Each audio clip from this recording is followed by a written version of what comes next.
Okay. Alrighty, chat. Let's start on Lost Belt 6. Again, I will not be paying attention to chat while I'm reading. I'll only talk to chat while I'm in the combat segments, or the battle, the story parts that have fights in them. So yeah, just letting you guys know now.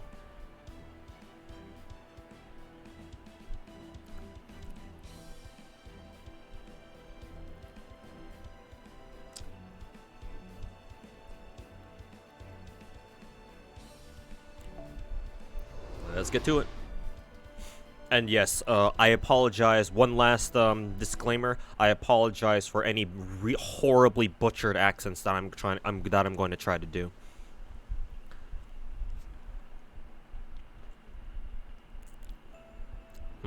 What kind of accent should I give? What kind of voice should I give Merlin?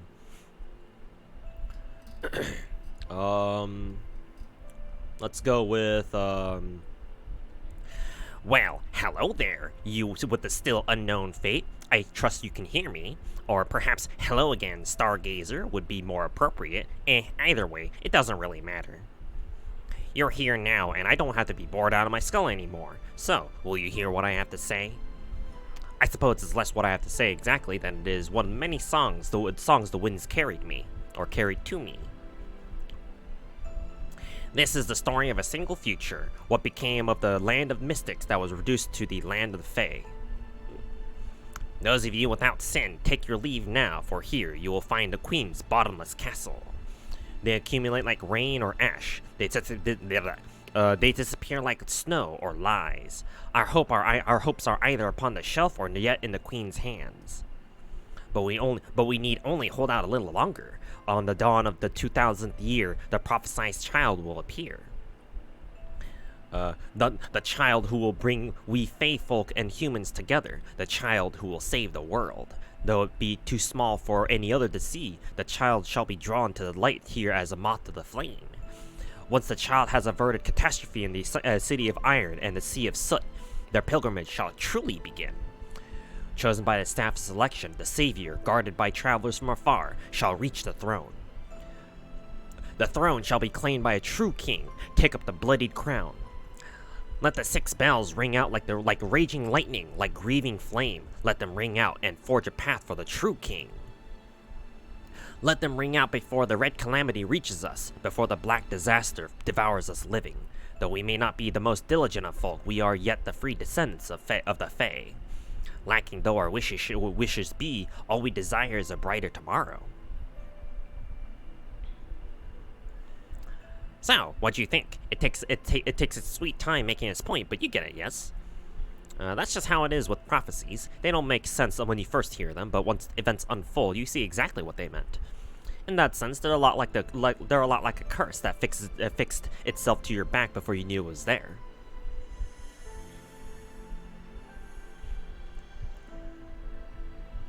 Well, looks like the scary lady found me. This is all I can do for now.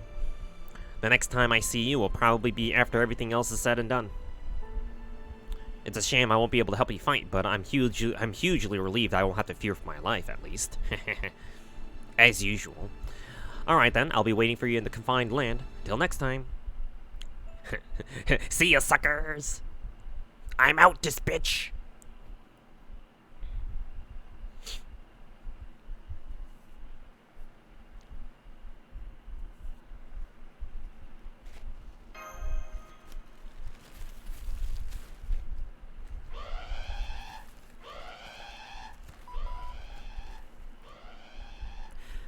Bing bong! Testing. Good morning, everyone. This is Cyan. The time is now 7 a.m. I am very sorry to disturb you all during your precious quiet early morning hours. But I have an urgent message to relay to all Novum Chaldea staff.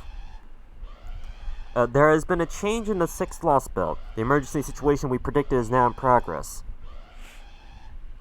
Please remain calm and come to the command room as soon as you're able.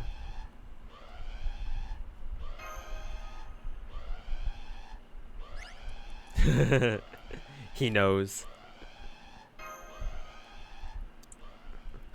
Nope, I'm out this bitch.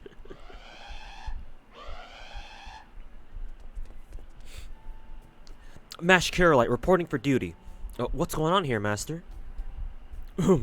Don't bother asking too, Kirillite. She and I just both got here ourselves, so we know as little as you. I don't even see my technical advisor or captain or the captain anywhere. The only other ones here are that unflappable alchemist and... Good morning, my distinguished colleagues. I see by your healthy complexions that you all slept marvelously last night. Wonderful. I'd say this fulfills the first condition, wouldn't you, Miss Scion? Yes, I think so. It is very lucky that you are all in such good health right now. Let us see. We have Tuhu and Mash, the demi-servant, the field op team. Munier, the pilot, Tomlin and Kawada, the operators. Octavia, Da Vinci's assistant, Chen, the vehicle mechanic. Cayenne, the munitions and design engineer. Elrond, the record keeper. Marcus, the spiritron engineer. And Gordolf, who was just enjoying a heaping plate of pancakes with a rather generous drizzling of honey. I'd see not one of you as so much as batting an eye at this dire situation. Truly, you are all seasoned veterans. This will make it so much easier to tell you what is going on. I really don't like where this is going, but come on, let's hear it. What is going on already? Does this have to do something with that red searing light flashing more gaudily than ever seen it flash before? Is there a fire in the kitchen now or something? Oh no, nothing like that. This is only a tiny planetary crisis that will eradicate us all in about 24 hours if we do nothing to stop it. Eradication? Well, that's a much bigger deal than I was expecting. Wait, what did you say, you Egyptian knee sock wearer? Wow, that's very specific.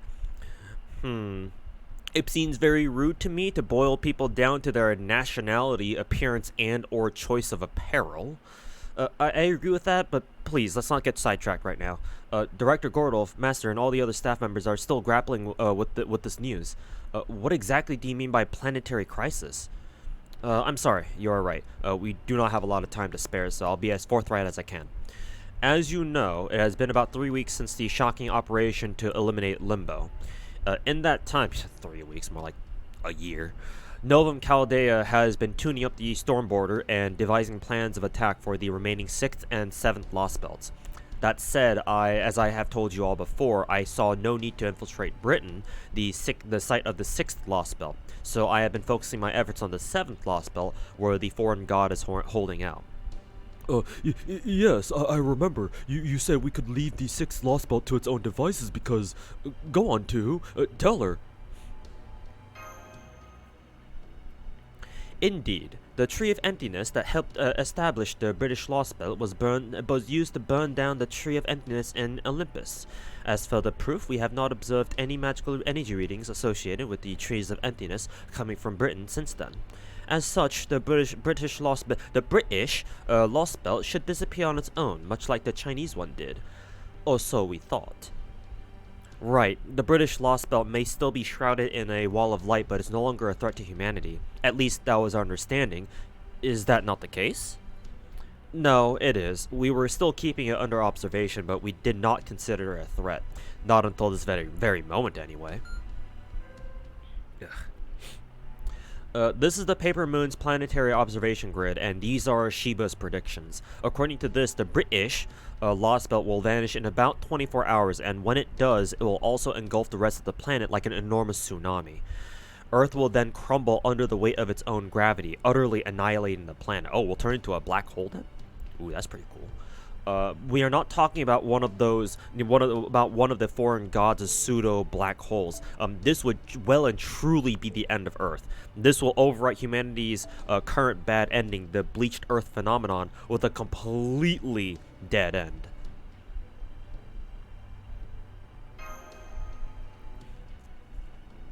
That we don't know, but now that we know what will happen if left unchecked, we can ill afford to simply sit back and twiddle our thumbs.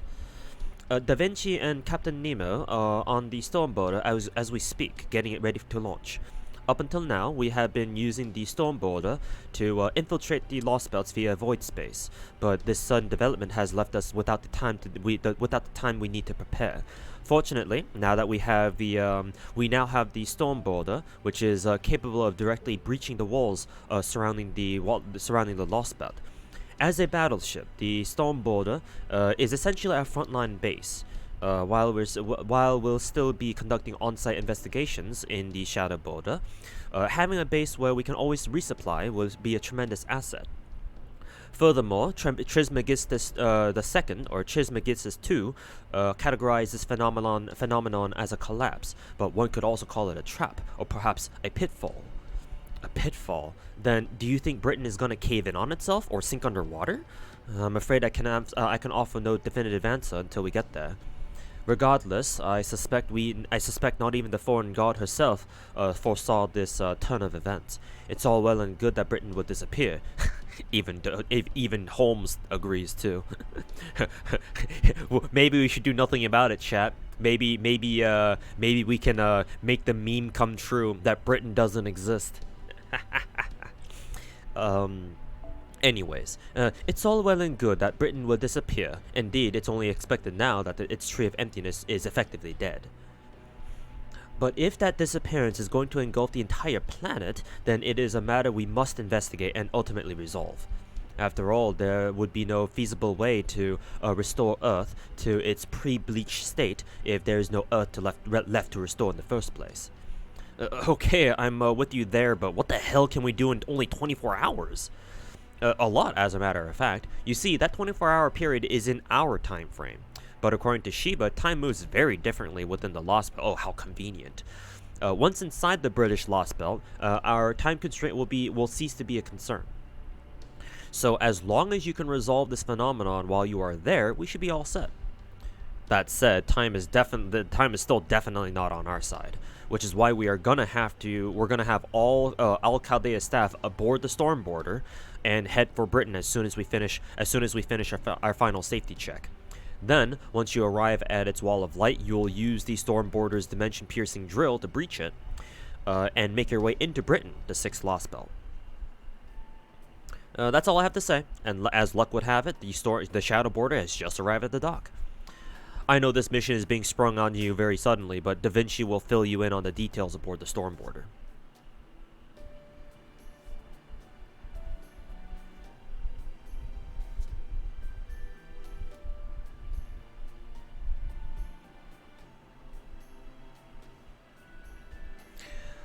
Let's see. Be careful out there, everyone. I cannot wait to hear what sort of fun hijinks you get up to this time. Wait a minute, you said all of Chaldea's staff. What about you? Sorry, you are right. I did say the entire staff. My bad. I did not phrase that as intended. I felt it would be much too presumptuous to count a newcomer like myself as a member of Chaldea's staff, you see. Please, don't worry about me. I'm just going to stay here and continue to monitor the 7th Lost Belt. Do your best out there, Tuhu. I promise I'll do the same here. That said, if you should all blow this one, both I and this base will cease to exist in about 24 hours, so I am counting on you more than ever, haha, haha. But I'm not at all worried. I know you will succeed. Yeah, thanks for fucking nothing. Useless piece of shit!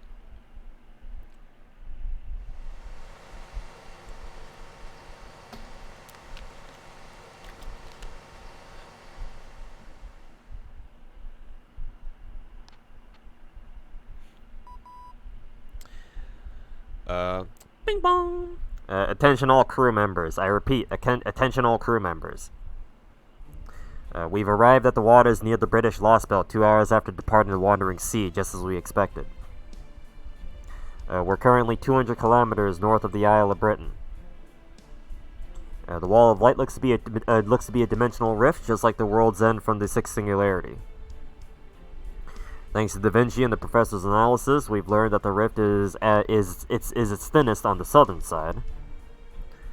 So that is where we'll be heading, and we'll begin the dimensional boring as soon as we arrive. We expect to begin the operation in 45 minutes. All hands remain at your posts until further notice.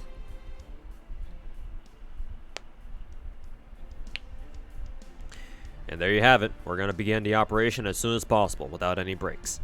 The Storm Border is a big ship after all, so it can't just slip into void space like the Shadow Border. But what it can do is use its massive propulsion force and magical energy barriers to withstand the dimensional friction that separates different worlds. Basically, it's a giant drill. What we're going to do is fire the Storm Border through that wall of light like a bullet.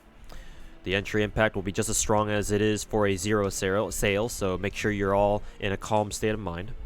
If you're confused, distraught, or terrified, then your soul might not be able to keep up with your body. Yes, I'm well aware.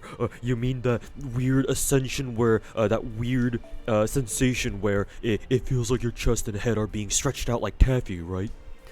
No need to worry about us, Captain. This isn't our first rodeo. More importantly, we do have a firm plan of action in place, yes? Because I don't even want to think about entering a Lost Belt without a strategy or a goal. Bing bong! Of course we do. Don't worry, Gordy. We know exactly what it is we have to do. After all, we were always planning on going after the British Lost Belt at some point.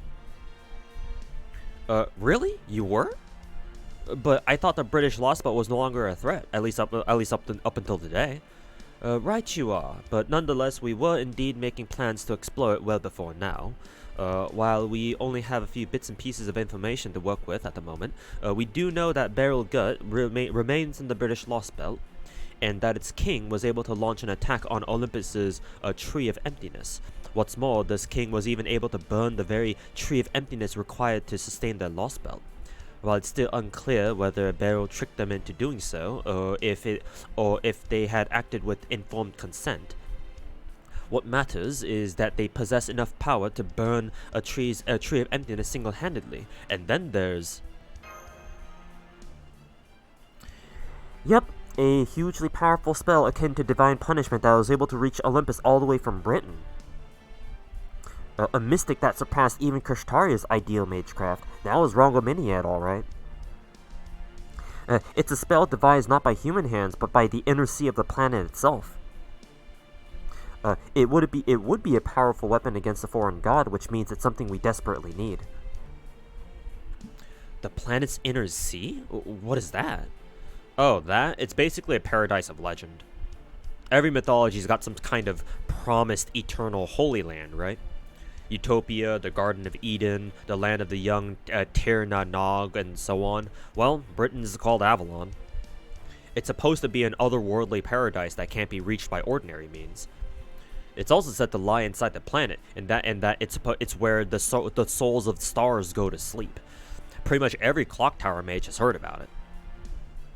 I know I called it a legend, but that's not how the people who can actually see it think of it. There are some people out there who really might be able to get to the planet's inner sea. Hell, the clock tower's even got a department for exploring it. That said, we're talking about a place that's completely outside human comprehension. Once you get mixed up with something like that, you're practically already lost to a world outside our own. What are you saying, Munipaza? Are you talking about the underground workshop? They're just an ordinary archaeological team with a fancy name. Really, how could anyone take them seriously after they proudly proclaimed that they found the Earth's belly button underneath the clock tower? I may be something of a magecraft elitist, but even I would be too embarrassed to say something like that with a straight face. If we're quite done with our digression about the Mage Association and the Clock Tower's inner politics, let's return to the subject at hand, shall we?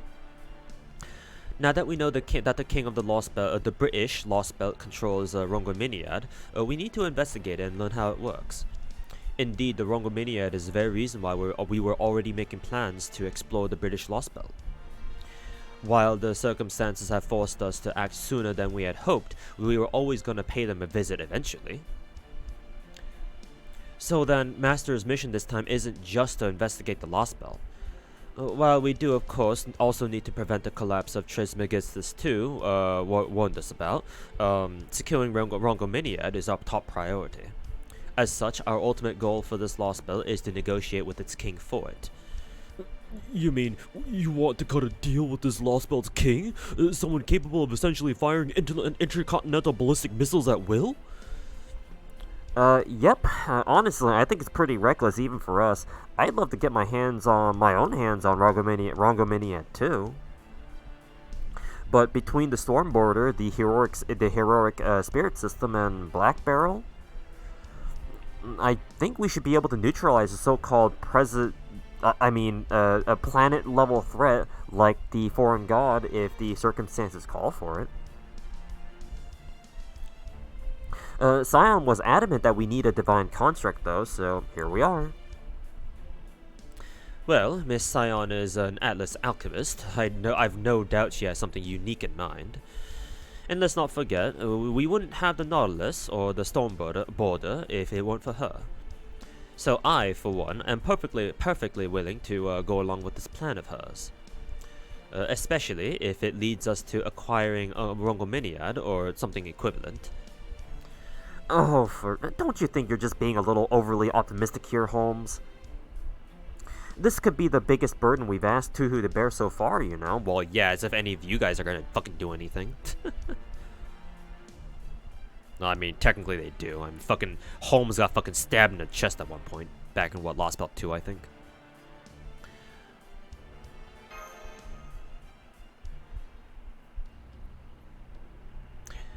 You'll have to continue this conversation later. We've almost reached the drilling point. All hands, return to your posts. Brace for a space-time crossing impact. Right. Sorry, Captain.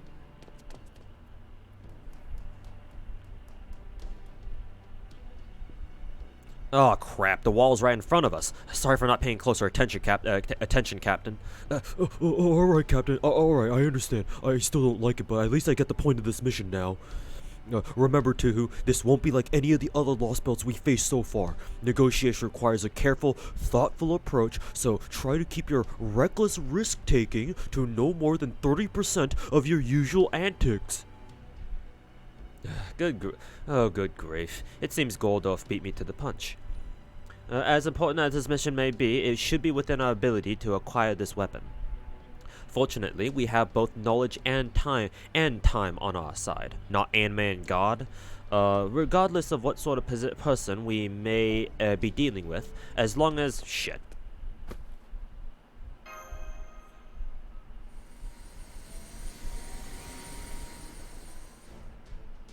Let's see. Regardless of what sort of person we may be dealing with, as long as we take things one step at a time, we're sure to arrive at the truth eventually. There we go. Good. Professor, start the final safety check. Stormborder, initiate zero coding. Triton engines 1, 2, and 3 are all green. Space and time difference corrections between the Stormborder and drilling target have been calculated. Da Vinci will protect the ship's armor from the computer room, while the Nemo series focus on maintaining our route.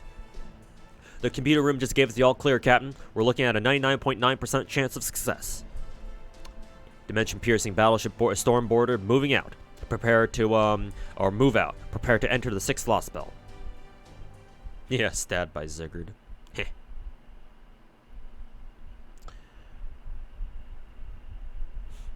Alright, and now Lost Belt 6 is officially begun.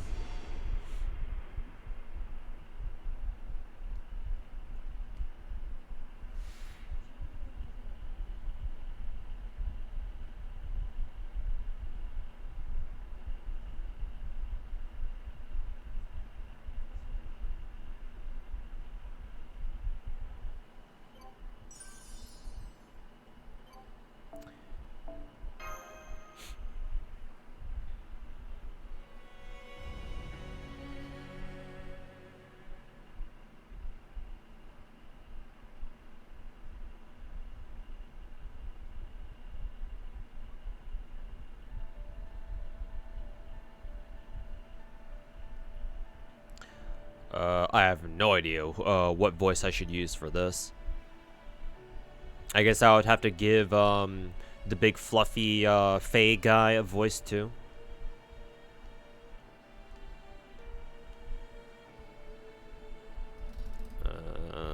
Yeah, I have no idea who's voicing this. Fairies cherish freedom, blah blah blah. Let's just read it in a normal voice. Don't want to waste too much time deciding what kind of voice I want. The fairies cherished freedom. The fairies guarded their love. In recompense, the children lost their world. Though it is destroyed over and over again, your Britain will ever prosper.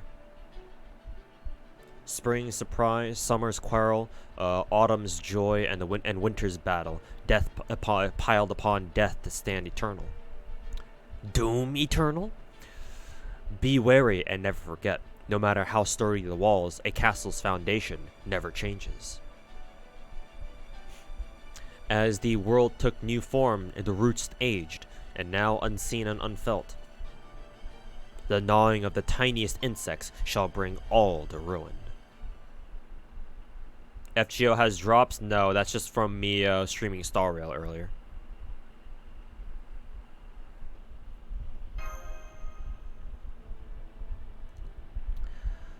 Yes, you were, and I think I lost consciousness for a moment too.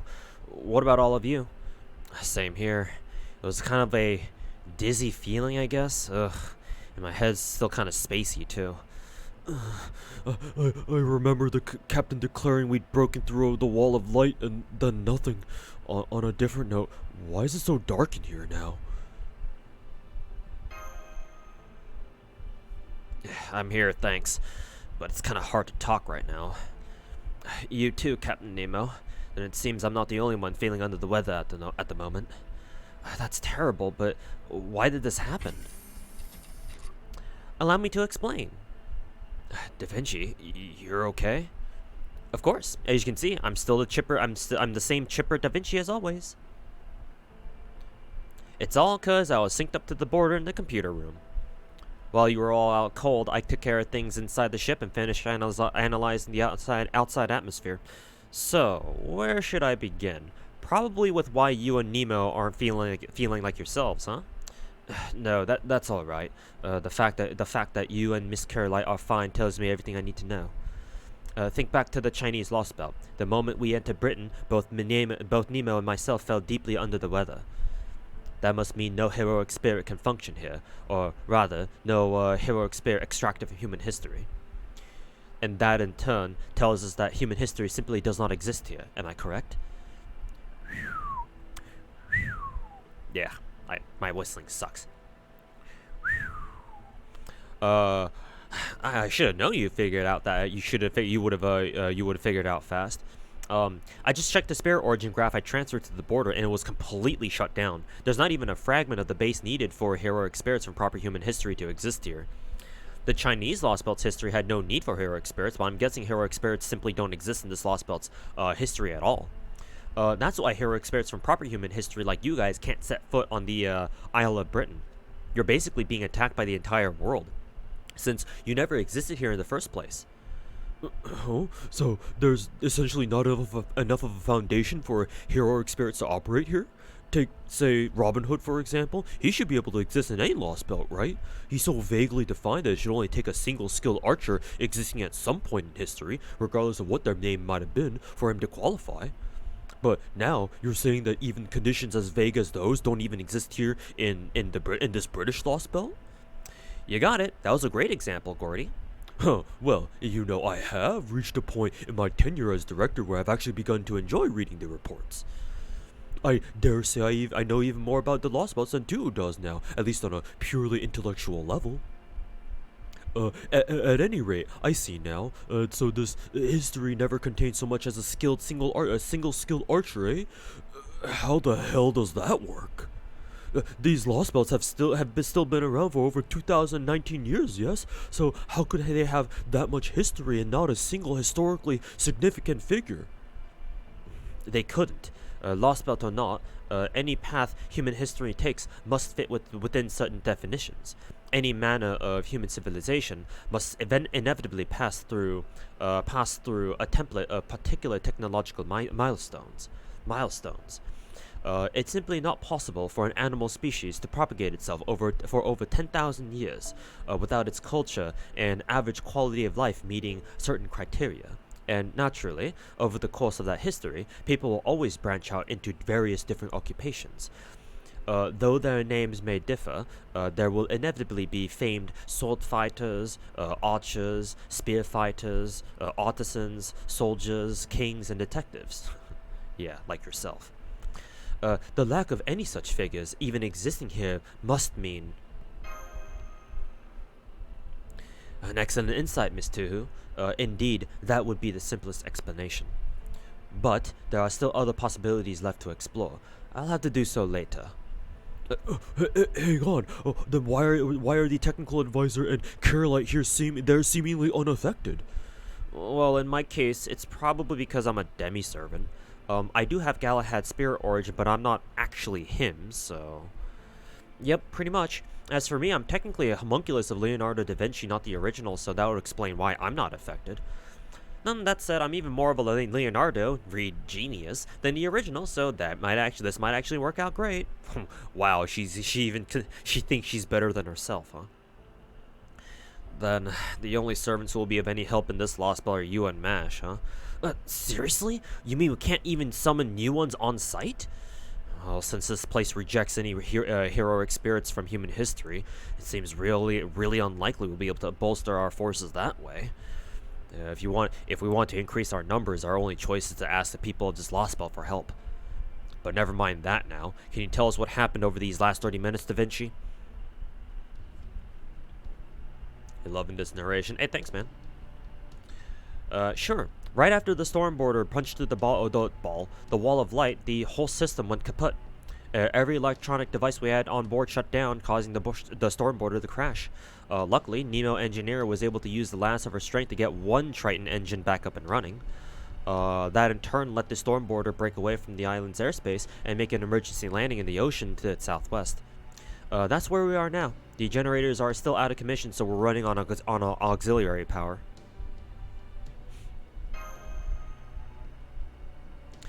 Yeah, the situation definitely isn't great, but hey, it's not like we haven't been in tight spots before. In fact, I'd say the fact that we weren't attacked right off the bat and are able to have a leisurely chat like this makes us at least a little lucky. So we haven't been attacked. Does this mean the king of this lost spell still has yet to notice us? I can't say anything for sure yet, but I think so. Especially since we still haven't set foot on the isle yet. The closer we get to it, the more things on the Stormboarder stop working. But the good news is they're only stopped, not broken. I'm just guessing here, but if the Stormboarder gets far enough away from the isle, I think everything will start working again. I can't believe it can't even get close to the mysterious island, so to speak, even with the Nautilus as its base. Still, as much as this situation is making me feel like a failure, I can at least confirm that the Stormboarder is definitely intact. So if everything starts working again once we put some distance between ourselves and the isle, then we'll know we have a secure escape route out of this lost spell. Now we just have to figure out what comes next. Does the Shadow Border still work, Da Vinci? Unfortunately, no. We can still use it as a ship to get to the shore, but I'm sure it'd stop working if it made land. So we can't use the the Shadow Border either? Damn. Oh, but what about comms then? Will those still work on land? Again, I can't say for sure until we try, but given how everything else is behaving, I wouldn't get your hopes up. In the worst case, we may have to rely on more primitive means of communication. How are you with carrier pigeons, Holmes? The most interaction I've had with carrier pigeons was when I once unraveled a trick that relied on them. Of course, I can still use them just fine. Gotcha. Then guess that makes me the expert then. Don't worry, I'll handle the written correspondence side of things. Oh, and one more thing. I need to tell you how much time we have to work with. In its current state, we can keep the Stormboarder powered for about 30 days.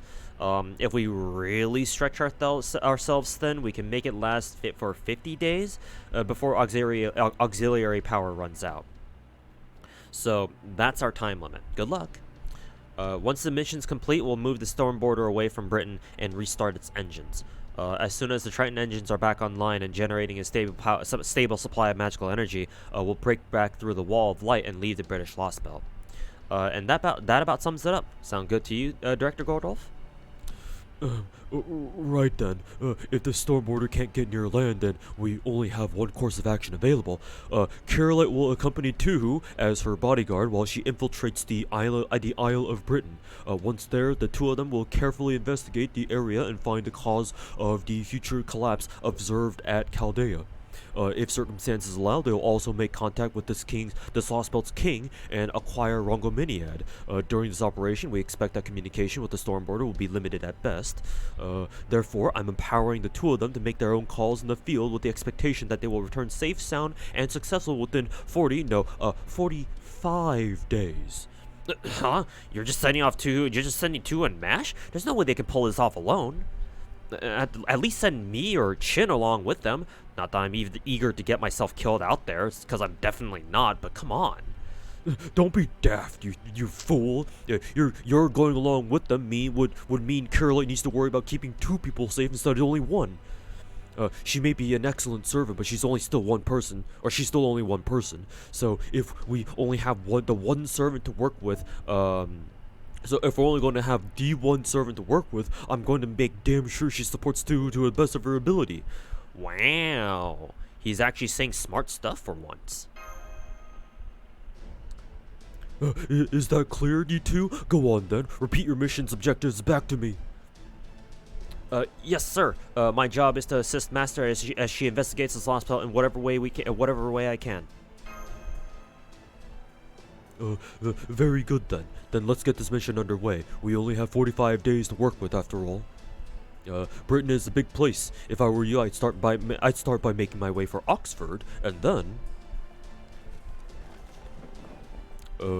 what are you doing there, technical advisor? Is there a reason you're packing various items into a rucksack? You need to ask? I'm going with them, obviously. Didn't I say I would handle the written correspondence?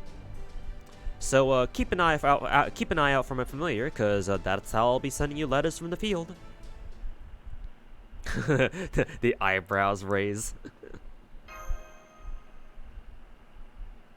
Lower glasses, lean into the camera. Say what?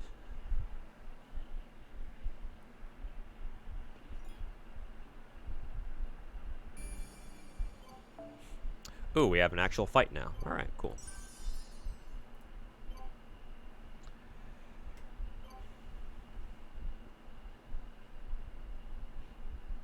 And 2 NPCs, okay. So this is a, seems like this is a fixed, party.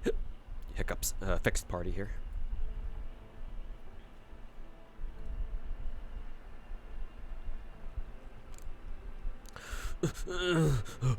I'll admit that does make sense. All right, you have my permission to go with them, technical advisor. Okay, I can at least take you to the shore. Take care of them for us, Da Vinci. Castoria banners up, yep. And here we are, the Isle of Britain at last. Whoa, it's so foggy out here. I've never seen that expression on Da Vinci, actually. Maybe I have once before, but... And it's so warm, too. Alright, settle down. You've already taken out 5 lost belts, so another strange land shouldn't be anything new to you. Well, it is, as a matter of fact, since it's my first time out on an adventure like this. You can't blame me for getting excited. Yeah, and she's just a kid, too, right? Now, go on, Captain. Head back to the storm border already. You're having a hard enough time as it is out here, right? It's our job to investigate this area, so you can just sit around and grit your teeth until it's your turn. Fine. I guess I don't have to worry if you're in such good spirits anyway. 2. Mash. Don't forget to take care of Da Vinci while you're out there on your mission. It wasn't much, but I got a brief glimpse of the place back in the command room, right before we lost consciousness. Everything east of the shore is shrouded in fog, but I did make out what looked like a city approximately 200 kilometers from here. Assuming nothing gets in your way, you 3 should be able to get there in about 2 or 3 days, so that's where I'd start if I were you. I hate to ask you to trudge through this fog, but I don't see any way of going around it, even if we had the time to spare. Drink some water too. Thanks for reminding me. I appreciate it. Thanks, Halfful. Guess it's true. I guess that's true, isn't it? Okay, 2. Mash Da Vinci. Good luck out there. Good luck out there. I can't wait to hear back from you with good news. I finished checking our equipment, Master. Our survival kits are all set, and we have 90 days worth of rations. Great, you two can keep the food for yourselves. I don't get hungry as long as I have enough mana. Say, where's Foe? I don't see him with either of you. Well, Foe actually never got on the storm border with us this time, so... Oh, really? That's too bad. He was always there on your journey to restore humanity, right? Man, I was looking forward to having the same experience as my grown-up self, too. Maybe Foe just doesn't like Britain or something? Do they know? Oh, well, nothing we can do about that now. Besides, I'm sure we'll have other chances to travel together. Oh, absolutely. I'd love to go on an adventure with you, Holmes, Director Gordolf, Scion, Munier, Foe, and Senpai all together. Yes. The instant red flag, I'm sure. Classic. Classic. Well, Mash, you kind of set yourself for this. You said it. Next stop, a city about 200 kilometers to the east. Buckle up, guys, because we got a long road ahead of us. What kind of voice should I give you? Let's see.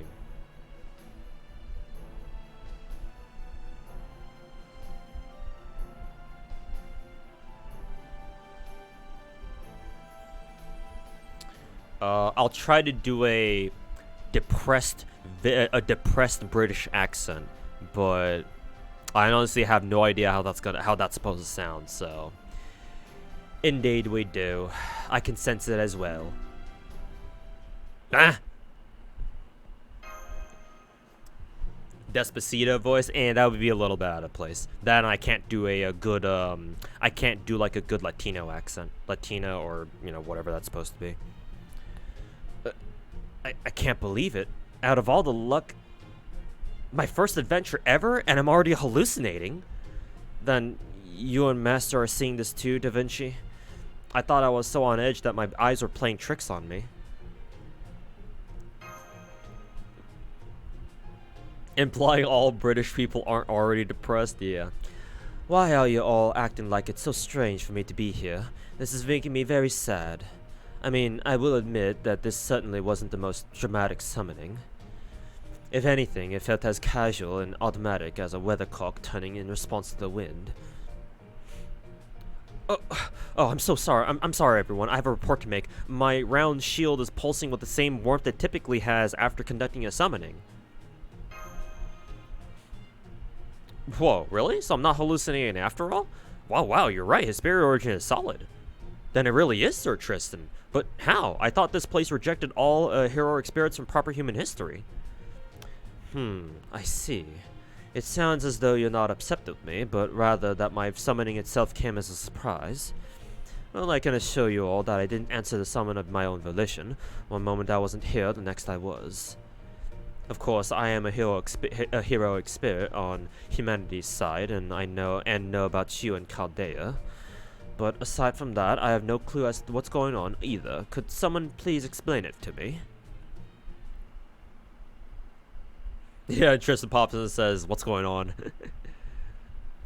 I said, "Hey, what's going on?"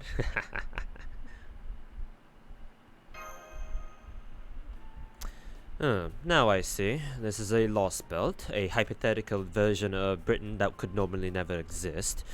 I don't know why this lost belt allowed me to be here any more than you do, but I suspect it has something to do with this being the Cornwall shore. I do have close ties to this land, after all. Actually, if he's from Cornwall, then he would have a Welsh accent, right? Because I know Britain has all sorts of fucking accents, too.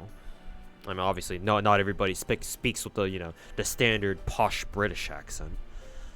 So actually, if I were to be more accurate, if I could do voices better, I would give him a Welsh accent. Actually, isn't Connor Sea Dog VA? Isn't he Welsh? I think I saw a clip of him speaking Welsh a little bit. So, because technically Welsh is his first language or something. If he's from Cornwall, then yeah, that should be Welsh.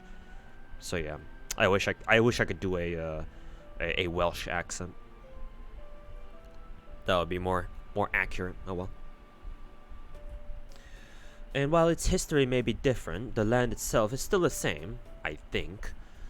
Oh, that's right. I forgot that Sir Tristan is said to have been born in Cornwall, in southwest Britain. That must be why we were able to summon you. Or maybe the land itself needed your aid? It could also be that Tuhu was nervous about exploring a mysterious new land, and so she ended up summoning Sir Tristan here unconsciously. Either way, having him here with us should be a big help, and it bodes well for for the future too. Even if this lost belt is devoid of human heroes, we now know it's still possible to summon heroic spirits from proper human history with strong ties to a given area at least. Maybe we'll also be able to summon Sir Gawain of Orkney or even Camelot's own King Arthur. Oh, you wish to summon King Arthur here directly? I'm not so sure that's... No, you're right. That would be wonderful. And knowing him, I'm certain he would be willing to help. He would be willing and able to help you. In the meantime, I will of course be happy to offer whatever meager assistance I can. Any Knight of the Round Table would do the same. Master Tuhu, I know that neither of us meant for the summoning to happen, but rest assured that my bewitched bow is yours to command regardless. And from here on, I, Tristan, child of sadness, Despacito, shall be your faithful servant.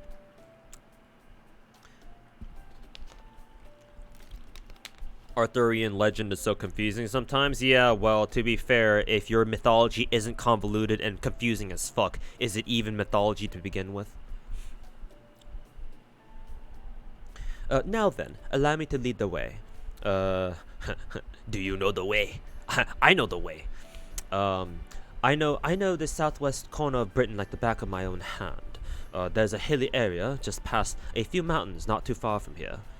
With a little luck, we should be able to reach a high road in about 2 hours. Shall we, Master?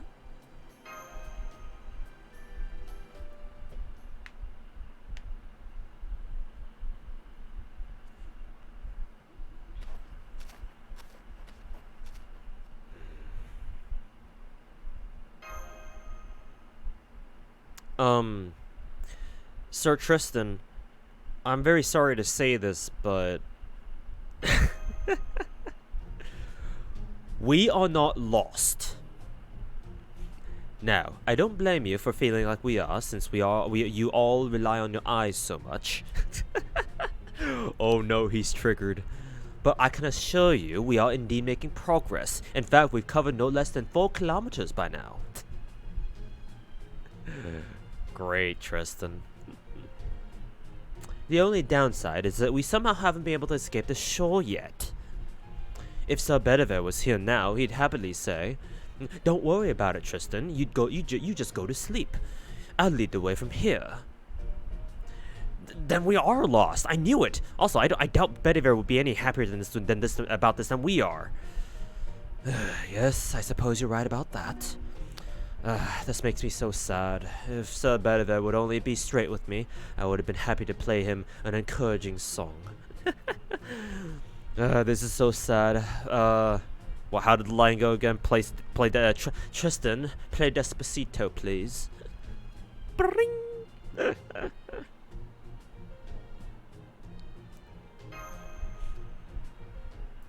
Yeah, open eye, Tristan. Oh God. Well, yeah, that's true. Perhaps this fog is to blame. Oops. I've been laying down bowstrings wherever we go to ensure we don't get turned around. But at some point, the string trail keeps going cold, and not because someone's been cutting it. It's because I've been letting go of them myself, or letting go of them myself. It's almost like I keep forgetting what I meant to do with it just a minute ago.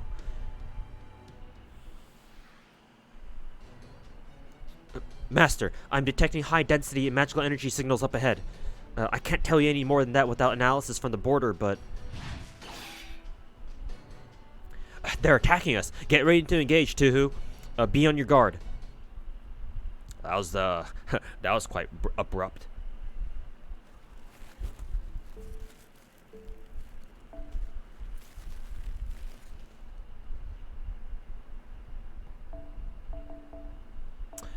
Did it say up to 4 party members or something, or?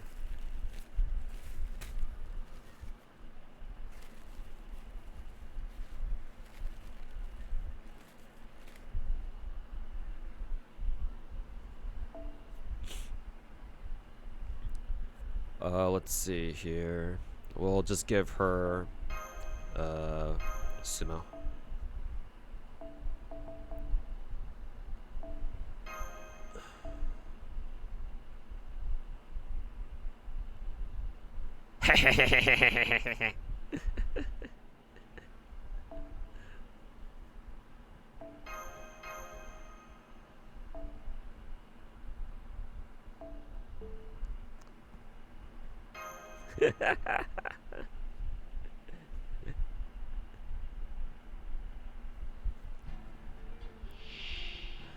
It's like, well then, don't mind if I do. Don't mind if I do.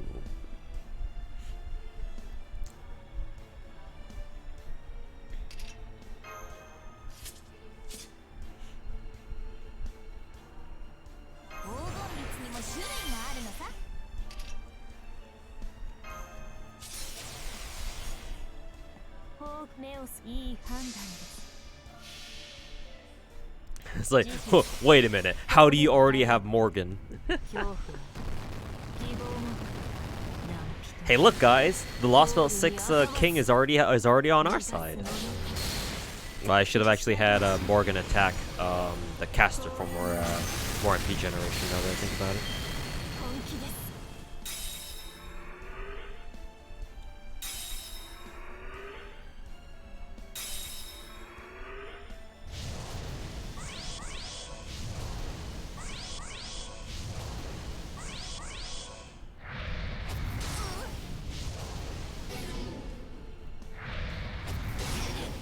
Man, these enemies are really well animated, though, I'll say that much.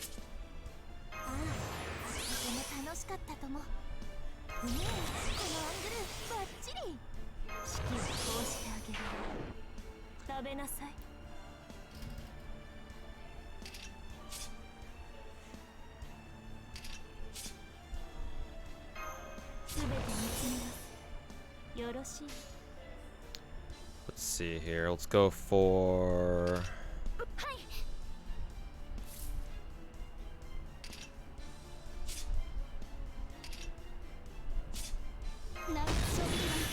Let's do that.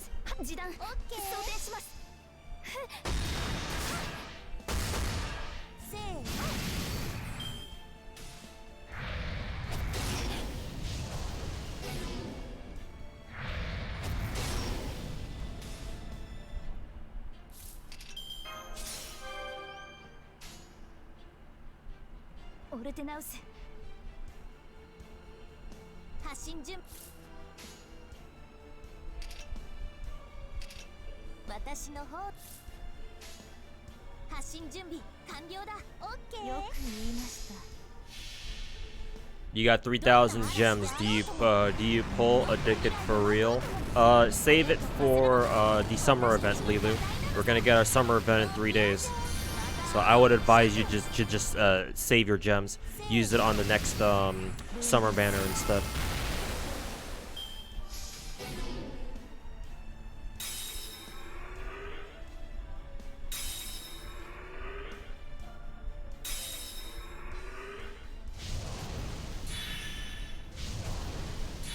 Wow, okay. They all get their ultimates already?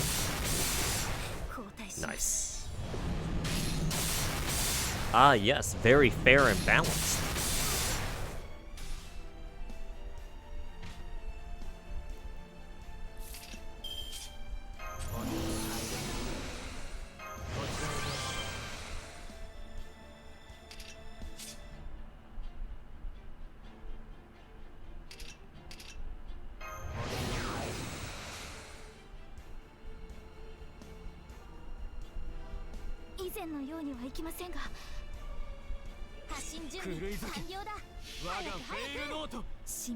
Morgan Sag, yeah. I should give her the evasion there.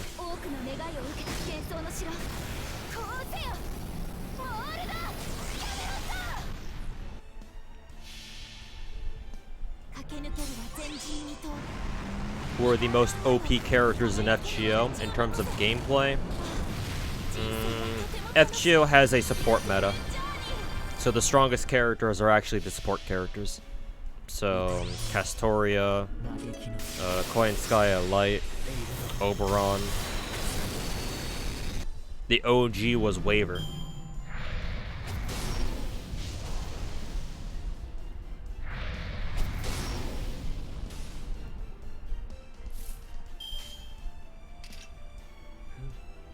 Okay. はい。いくよ。小さくてもやるときはやるものさ。人間ってそういうものだろ。 Ooh, I actually got one small bell from that. I will go take a note of that.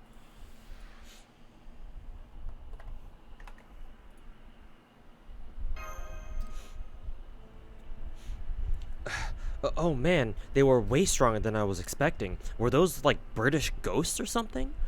I guess we managed to drive them away since they're gone now, but it doesn't really feel like we actually beat them at all. I have to agree. The sheer vitality was astonishing. Also, why is Tristan called Grieving Knight instead of Tristan? I don't think those are ghosts at all. They were so unusual and so steeped in mystics that they almost seemed like... No, never mind that now. For the time being, I must commend you on a job well done, Master. I was concerned when you said you couldn't summon heroic spirits here in Britain. So it's a great relief to see that it's still possible to summon them temporarily for battle.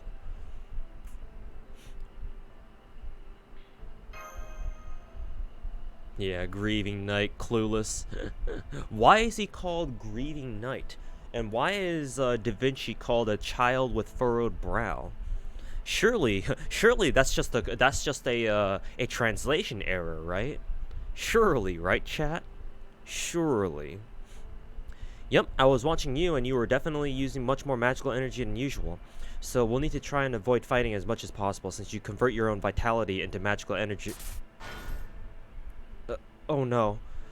Mash? Is something wrong? The Black Barrel, no, the whole Ortonax, it's not working right anymore. Mash, are you okay? Mash?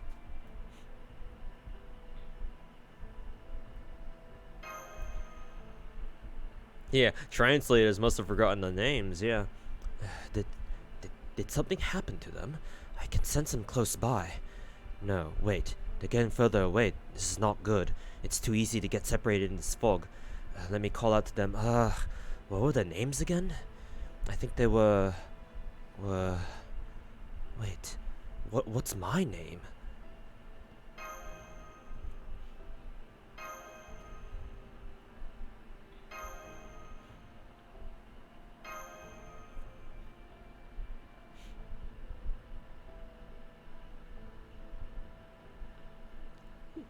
It's all just a bad dream, isn't it?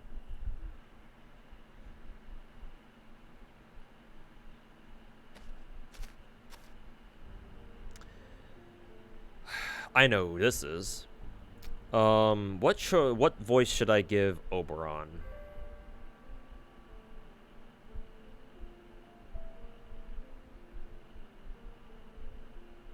I think I'll give him this voice.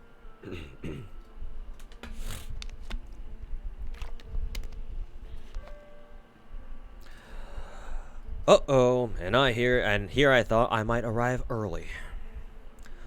Huh? It's because I took my sweet time? Well, you can't blame me for that. These are my very first guests. It's only right to look your best for your guests. Besides, I'd say this girl and her companions made a pretty big mistake, too. I mean, no one in their right mind would ever think to go into nameless woods without any protection. I guess this just goes to show how brave this master of Chaldea really is. Don't you think too, Blanca? Or was it Bianca? Is the moth's name Bianca or Blanca? Am I really gonna trust these outsiders? Oh, yes, I will. I'll trust them with all my soul. Sure, I still had my suspicions up until I saw them in person, but now I can tell. They're the real deal. As crazy as it sounds, they're dead serious about saving the world. Oh yes, I'm definitely glad I waited for them now. That's right, Blanca. It's Blanca, not Bianca. It's finally time for me to get serious too. So it seems we got a few local ferries here. 1, 2, 3, 4, and that's a couple too many for me. Fortunately, it looks like they're good-natured sorts. I'm sure they'll rescue the Chaldeans. In the meantime, I think I'll make my way back for now and save our fateful encounter for another time. Good luck, Chaldean lass. I suggest you start by getting familiar with Britain's ambience.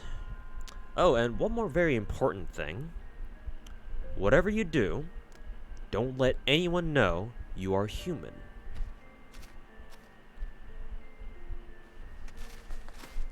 Think it's Blanca. Yeah, I've been watching way too much Street Fighter 6 streams lately, so whenever I hear the word Blanca, I immediately think of Street Fighter 6 Blanca.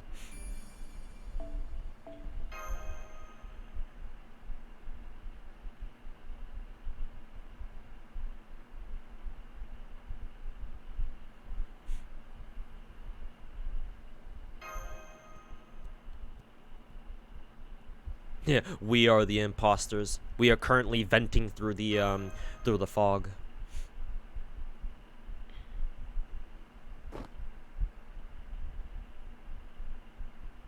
Street Fighter 6 Blanca. Oh, good, you're awake. You don't seem to be injured, and I don't think your life's in any danger. But if you're hurting anywhere, please let me know. I still have a lot to learn, but I can at least perform basic first aid.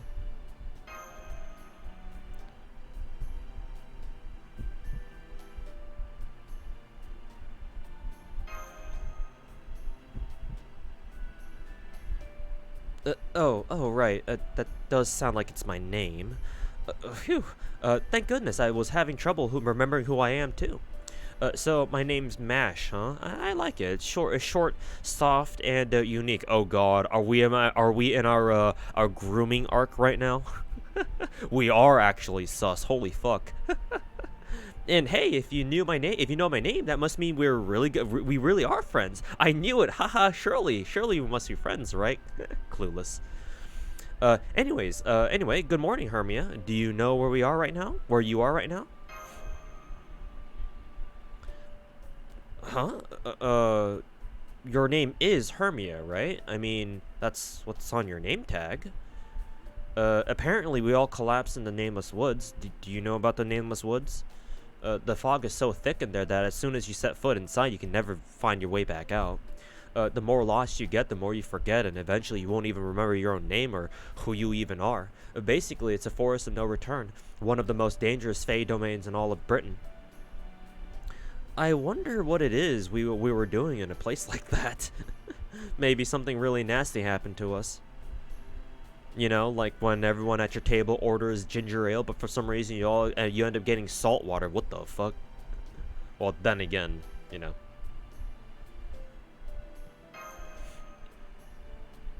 There are no humans here. Hermia, what's wrong? Why are you holding your head like that? Oh no, did you hit your head in the woods? Do you have a concussion or a fractured skull? No, it's nothing like that. I suspect it's simply that she doesn't know who she is. And not just herself. I doubt she remembers you, me, or anything else about this place. I certainly can't. The only thing I do remember is that I serve her loyally.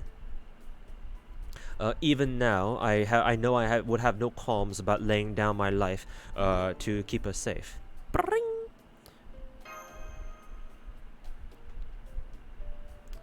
Please, don't strain yourself. Don't strain yourself, my lady. I am Isut. I am Isut best in class. No, wait, that's not right. Yes, I remember now. Now, my name is Tristram. I'm sure of it. Surely. See, it's written right here in Old English, on this name tag made from a leaf. Indeed. We now know that you are Hermia, I am Tristram, and she is Mash. I can say with absolute confidence that we three are trusted companions who wound up stranded together.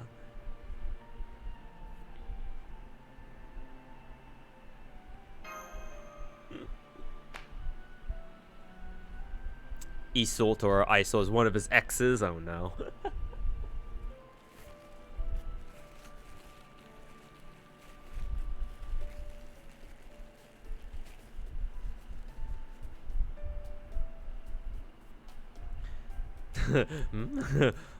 What's Old English?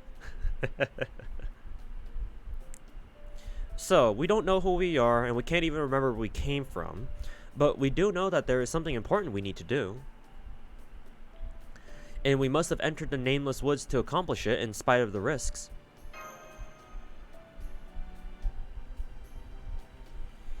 Correct. The only other things we know are that, even among my colleagues, I am a peerless genius, a masterful poet, and a peerless archer. I'm sorry, I can't tell you more. I see. So he doesn't know anything. Well, it's pretty much the same for me as it is for you two. It kind of feels like I lost a lot of belongings. At any rate, what I do know is that we all collapsed in the nameless woods, and some fairies from this village found us and brought us here. So the next question is, why did they do that? Are they slave traders? I think I've heard that's a big problem these days. Oh man, I don't want to think about it, but if that's what this village is for, then oh no. Oh no, Castoria's lewd. Oh no. Hello, are you all awake now? Oh, I'm sorry if I startled you. I heard voices, so... Anyway, the others said I should come and fetch you all. I mean, it is going to be night soon, so, you know. Do you know this person, Hermia? Well, I see. Well, I don't sense any hostile intentions from her. She seems to me to be a good-hearted person, or rather.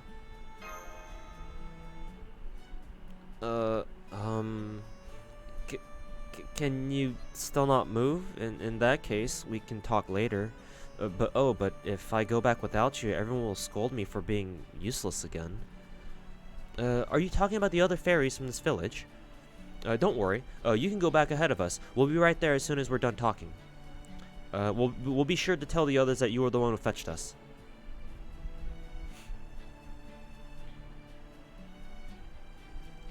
Then I really was useful this time. Oh, I'm so glad. Thank you all so much. Please come to the town square when you're ready. Everyone else is there. See you there. Surely nothing bad will happen to her, right?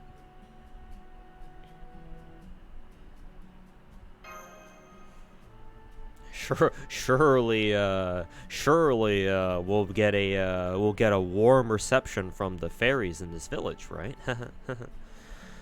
Yes, I guess we should. I'm still concerned, but it doesn't look like staying in here will help anything. Besides, no matter what they ask us, we can honestly say we don't remember a single thing. So, at least we shouldn't be suspected of being from a bad city or supporting the wrong queen or anything like that.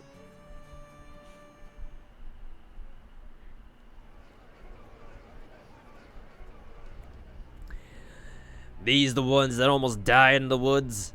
God damn, I've never seen humanoids without wings before. I swear, what's the Wind Clan coming to these days? Oh, please don't lump us in with the likes of them. These Fae don't have so much of a hint of wing stumps. They must be criminals who had their wings torn off as part of their punishment. They probably came here while trying to escape Darlington. Ah, pathetic. Just look at the twiggy little limbs. The only thing those would be good for is firewood. I can't do like an Irish accent or whatever accent that, you know, games and stuff, movies and stuff stereotypically give to like dwarves and shit. Then maybe we ought to chop them up and make a fire out of them. That'll brighten the night up.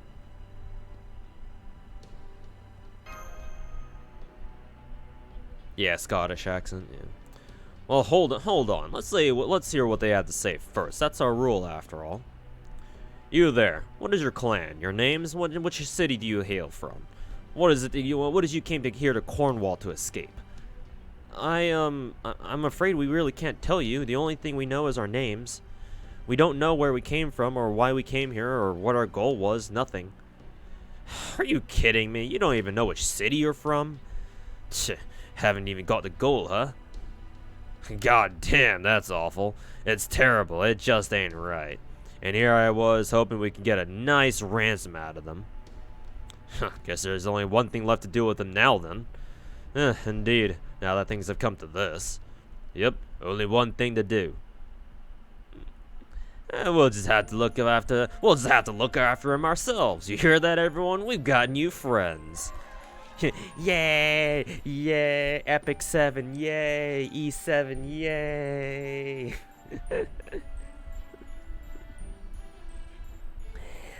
Hi ho, new friends! This calls for a celebration. Whee! Here, we're all a bunch of nameless, worthless failures without anywhere else to live too. Woohoo!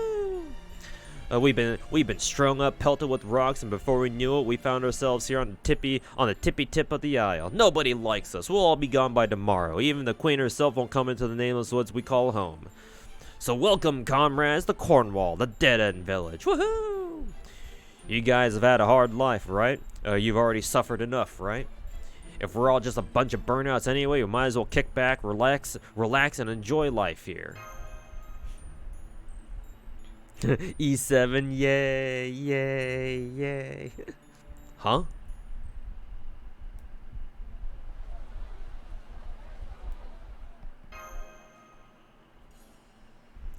I can't believe the party they threw to welcome us is still going into the night. These fairies are so nice. Yeah, I'm sure they are.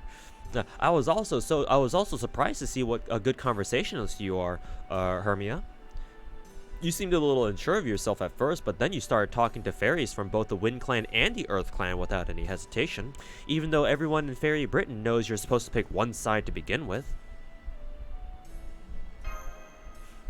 They're so nice, yeah. Surely they must be. Huh? You mean you forgot about that too? Really? That's gonna be a problem. The nameless woods only make you forget yourself. You should still be able to remember the customs you need to know to survive. At least, that's what I've heard. What about you, Tristram? Do you remember anything about Fairy Britain, the land of the Fae? Well, I guess you're in the same boat as Hermia then. Alright, well, I guess I'll catch you two up. I don't know a great deal about the world, but I've at least been taught the basic. Alright everyone, quiet please. It's time to end today's festivities. I know how you all feel, but there's nothing we can do about nightfall. We'll just have to resume the welcome party tomorrow.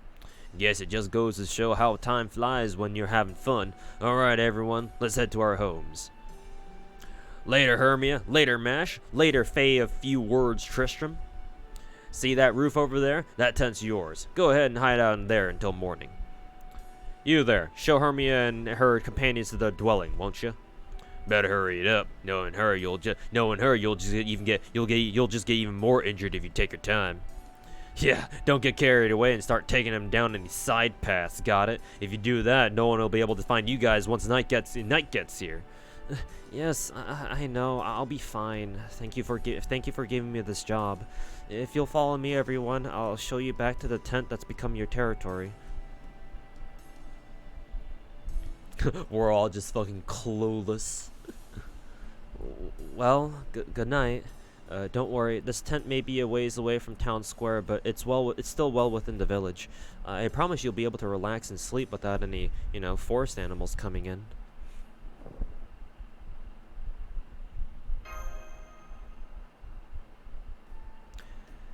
Okay, well, I'm sure you're both tired after talking with so many fairies, but I think we should finish our conversation from earlier before we go to sleep. Fairy Britain, as you can probably tell by the name, is the land of the Fae. You do know that much, right? Good. Then next we have the different kind of fairies. It would take hours to go into all the details that differentiate the various kinds of fairies. So for now, let's just focus on the broader clans. The clans represent the land of the Fae's different races. There's the Wind Clan, the Earth Clan, the Fang Clan, the Wing Clan, the Mirror Clan, and the King Clan. Members of the Wind Clan, like Halabaromia, if that's how I say it, are humanoid, fairies that look just like humans, basically. They're all very rational and peaceful, and they have excellent Fae markings. Members of the Earth Clan, like Onfum, are solid, stout, and stocky humanoids. Oh, dwarves. They're the hardest working of the clans, so we need their help to make roads and buildings. Members of the Fang clan, like Doga, are basically wolves that live as one with the land. They love to fight, and they're very good at it. It's even said that we Fey folk wouldn't be here today if it weren't for the Fang clan fighting for us. As for the Wing and Mirror clans, well, there aren't many rumors about the Wing clan, so I don't know very much about them. And the Mirror clan used to be the most popular clan in all of Fairy Britain, but then, a few years ago, they disappeared along with their entire city. Huh, do you really want to know, Herm? The King clan is the biggest bunch of good-for-nothings in all the land. The only thing they ever make is trouble. Even though there's only one of them left, she looks down her nose at all the other clans, so she's so much better than us. I mean, who goes around bragging to a sweet, innocent country girl about how great her life is in the big city? Then there's those flamboyant clothes she wears, and all her servants, and her oh-so-cool plan for her future. Ugh, I wish she'd just die. Sorry, that may have not entirely been fair. Please, just forget I said anything. The King clan is kind of a special case. You see, there's really only one of them, but she's also kind of a, well, protective queen bee type who welcomes anyone who serves her as a king clan member in their own right. If you ever have the misfortune of meeting her yourself one day, Hermia, you'll see what I mean. It's obvious to pretty much anyone with eyes. So not Tristan. Everything about her, from the way she looks to the way she acts, just screams, yikes, she's a real piece of work. I better not even make eye contact or she'll ruin my whole life. On a different subject, though, are you okay, Tristan? You've seemed on edge for a while now. That's because I am. No, it wouldn't be a stretch to say I'm afraid. I haven't had a moment's rest ever since we went to the town square. The villagers may have seemed weak, even feeble to the two of you, but while I may lack my memories, I do know that they are to be feared merely by a dint of being Fey folk. Even that Fey girl who showed us the way to the square holds some manner of mystic. They may not have said anything about it, but they have power far beyond any human. Just remember, it would be an easy thing for these fairies to slaughter us all if they had decided to do so. How terrifying.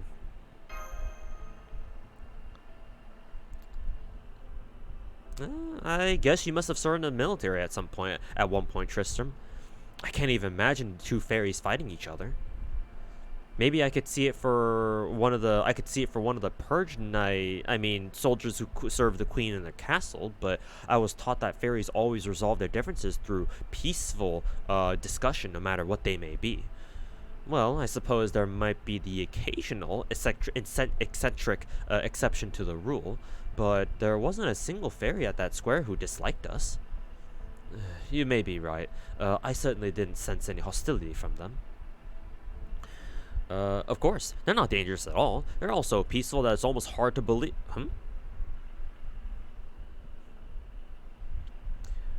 Forgive us. Forgive us. No more prayers. Close your eyes. There's not much fun time left. The veil has fallen. Extinguish the light. Today is ending. Farewell. This day too will end forever. Forgive us. Forgive us. Forgive our sins. It's too late to do anything now, but make sure everything is cleaned up. Well, it looks like it's time for lights out now. Let's pick this back up tomorrow.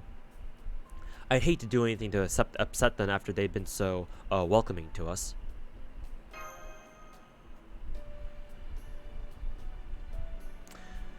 Let's see, this must be it. Oh wow, it's one of those new glass lamps that are all the rage right now.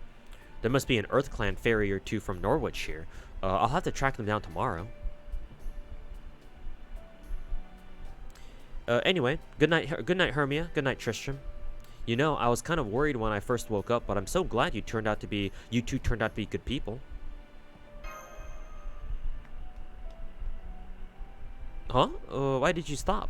What's that? You just didn't feel like saying it? You just didn't feel right saying it?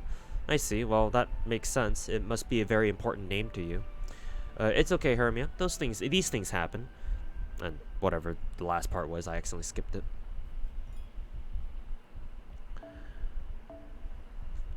Surely nothing can go wrong here.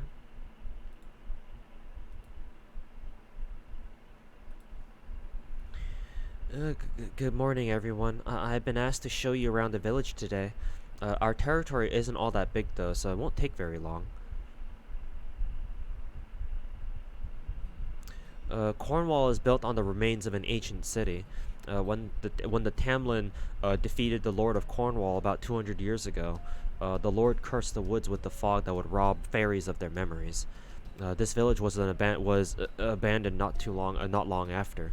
From there, it became the most dangerous area in all of Britain. Even the Queen wouldn't come near it. Nobody will follow you in here. It's basically a penal colony.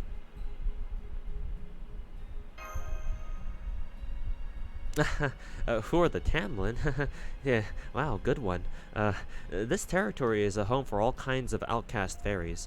Fae whose roles have ended, fae who aren't worth anything anymore, fae who lost their friends, fae who lost their purpose. All we can do now is wait for our lives, our fates to come to an end.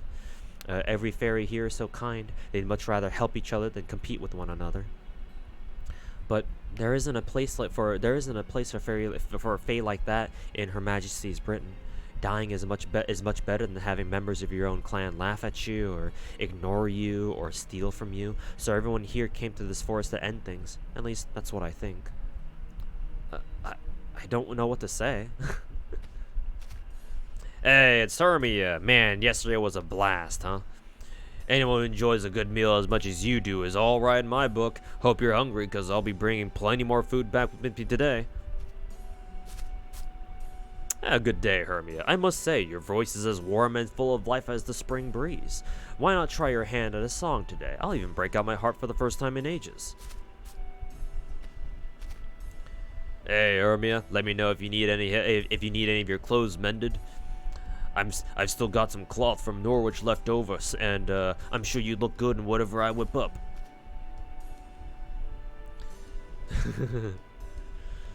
You certainly are popular, aren't you, Hermia? I mean, I'm in much of the same boat as myself, but I guess you just have that certain random French je ne sais quoi about you. I'm kind of oblivious when it comes to that sort of thing, so really? I think you're perfectly wonderful too, Mash. Hermia just has a kind of refreshing aura about her. Her presence alone makes things more fun. I wonder why. But your aura is more warm, right? I'm not sure what the right word is. I can only say there's something nostalgic about it. It reminds me of more peaceful times. Oh, I wonder why too. Well, you're spot on. As a matter of fact, my cheerful nature is the only thing I've got going for me. I've long made it a point to keep smiling no matter what the circumstances may be. Thank you so much. Yes, that's true. There's nothing better than a smile. All right, let me show you around the rest of the village. As long as you know how big our territory is, you won't disappear until the day of endings. Yeah, Fae Riz. We got the Riz. Well, that's the village's territory. Is there anything else you'd like to know? The Nameless Woods' fog never comes into this village, right? How thick is it outside the village walls? Also, if this village used to be a city, does that mean there's still a road back inland? The fog isn't too thick as long as you don't go deep into the woods, but that won't stop you from getting lost. And the road back inland is completely overgrown now, so it's all but impossible to find. I see. So I guess we'll need to really put our minds to it if we ever want to leave these woods. Huh? You want to leave, Mash? No, not at all. I was just curious. You don't want to leave either, right, Hermia? I mean, you came to the Nameless Woods of your own volition, so...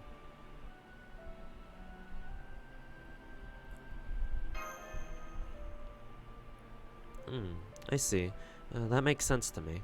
I had a feeling you three were a little different from the other Fae who come here. I was even wondering if maybe you actually ended up lost in here by mistake somehow. Well, if there's anything you ever need, please let me know. I'm not much good for anything besides, showing fairies around, but I promise I'll help whatever, however I can, as long as it doesn't get me into trouble. Okay, I think we've got the lay of the land now. Now that it's just the three of us, shall we get to it, Hermia? Oh, silly. You really are an incorrigible jokester, aren't you? What else could I possibly be talking about in a situation like this, besides testing our skills? Now, come on, let's head out to the forest for a bit and see how good we are and what kind of tactics we excel at. Magecraft is power, as they say. If you don't use it, you lose it. Okay, all of a sudden we're fighting. 大丈夫。落ち着いて。普段通りに。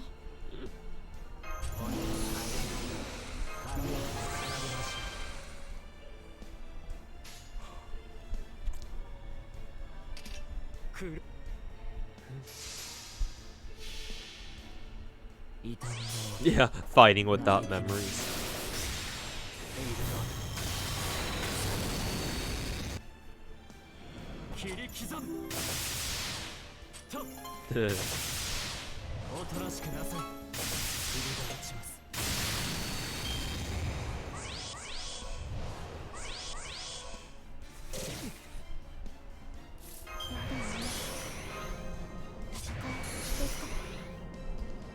Actually, I should have used Castoria's third skill on them.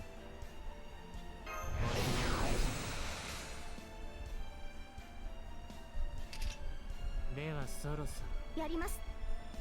負けないぞ。痛みの音嘆きのエイル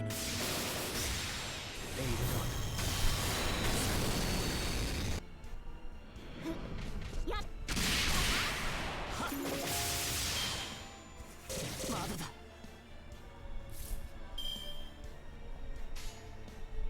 よろしいやります。 The rare quick chain, yep. You mean mash, right? Yeah, the buff she needed. ありがとうございます。 Ortnax mash is finally 皆さんのおか buffed. げです。 The master stuff is locked, yeah, because you don't remember anything.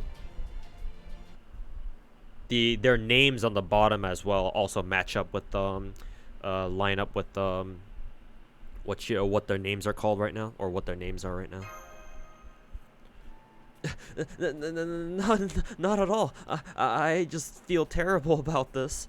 That you have basically no fighting ability must mean you come from such high social standing. You don't even need to do your own fighting. So, oh my gosh, are you the daughter of one of the clan chiefs, Hermia? And here I've just been treating you like everyone else. Flustered Castoria is cute. She's like, oh fuck, oh fuck, oh fuck, oh fuck. I'm so sorry. You must think I have no manners at all. Can we please just forget this ever happened? I promise I'll do better starting tomorrow.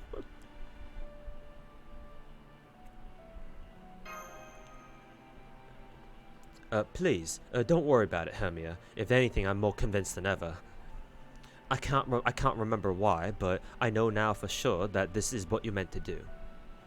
I may have been so intimidated by the fairy's sheer physical capabilities last night that I didn't act appropriately. Water.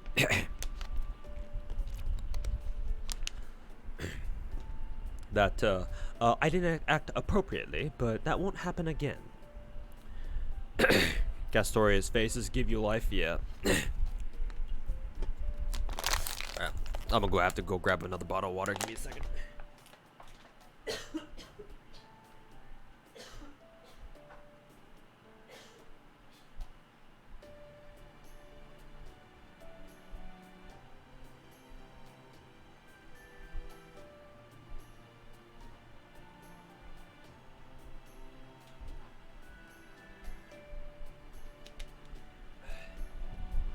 Okay, there we go. A little bit better.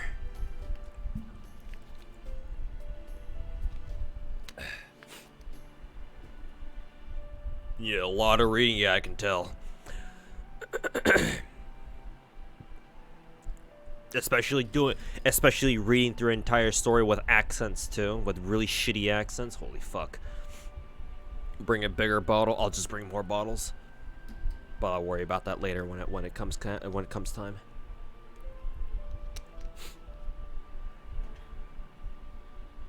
Don't even get you started. Yeah. Anyways.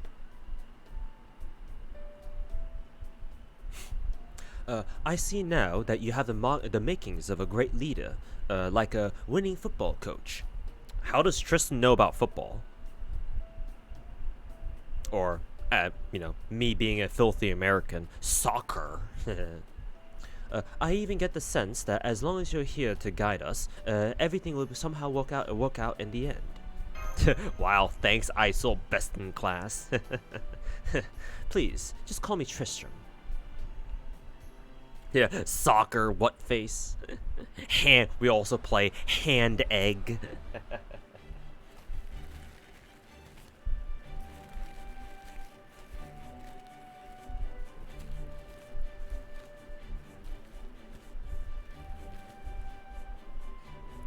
Our marvelous sport of hand egg.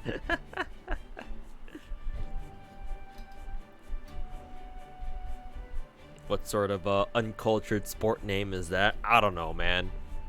Oh, us Americans are fucking weird.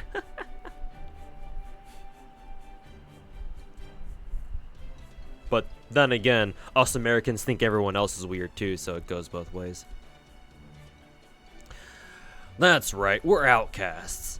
A bunch of losers who couldn't even pay the annual existence tax to keep us in the Queen's reign. It was just a matter of time until we decided to come into these woods and forget everything we ever wanted to accomplish. But don't worry, there's no need to be afraid. We may have escaped from the city, but we're all still in the same boat. Soon the calamity will bring everything to an end, and only a few will survive. So we may as well live the rest of our days here in peace. We, all of us, from 6 different clans, live for festivities. We're scared of the Queen, we're scared of the Moors, and most of all, we're scared of ourselves.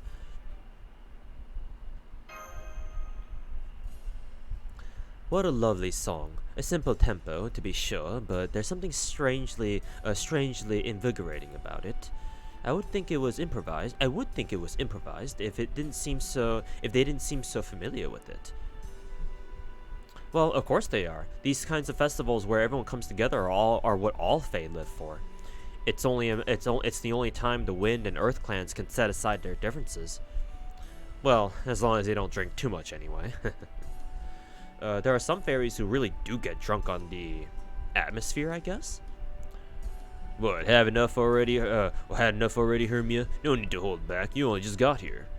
Or was your journey here even harder than we thought? Those marks in your right hand are unusual, but they're still command spells, right? And 3 of them, no less? Damn, you poor thing. Oh shit, they know. Monka Giga, they know. They know what they are. They fucking know what they are. Well, don't worry. You can forget all about that now. No one here is gonna force you to do anything.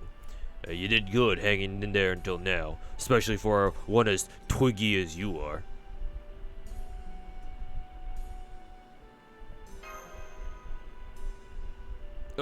Come on, you don't gotta get weepy on me.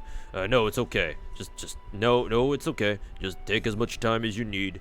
Take as much time to rest as you need. When you get bored, you can help us out with village stuff. Huh. Well, what a kind fairy. Although, command spells?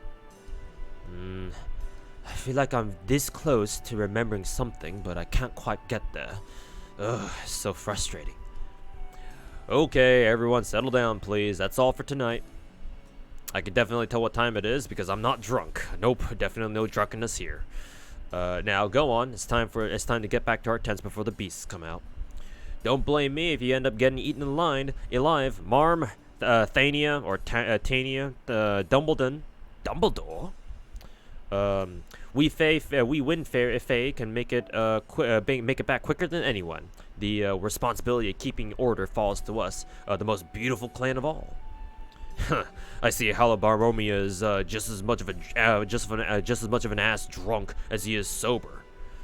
All right, let's get back home so we can get ready for tomorrow's feast. Later, Hermia.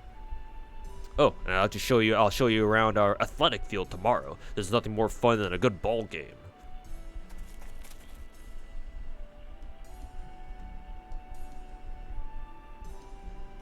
Can we have an Arknights IS2 or IS3 stream next? I'll think about it, man. I'll see when the next time I can stream. I can set aside like a day for Arknights is. Like I already want to have like a day dedicated to Genshin as well, because I want to grind emblem artifacts for my Xingqiu, I think. Well, I guess that's all for today's welcome party then. Though it sounds like it'll pick back up tomorrow. Indeed. Now that I understand we've been truly welcomed with open arms, I'm enjoying myself quite a lot. Even though you still haven't relaxed your grip on that, bow?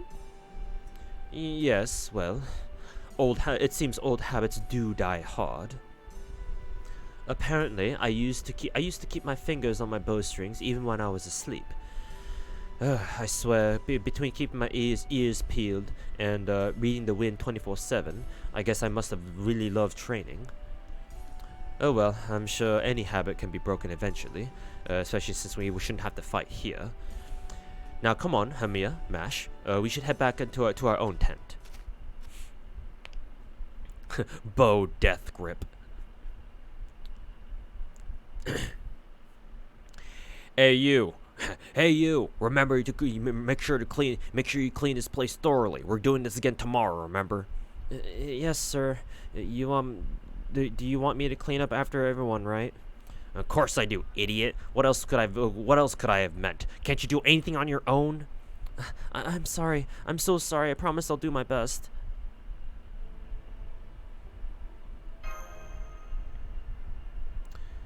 Never mind that, Hermia. Let's just head back to our tent. We're still outsiders here, after all.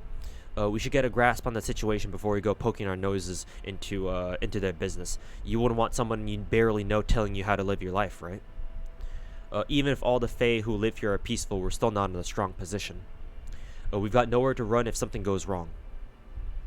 So, we need to be extra cautious here. You understand, right?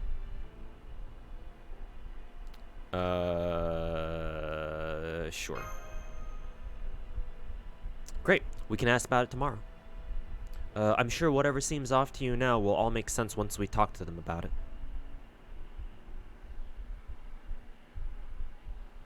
Big decision right there? Yeah, I'm sure.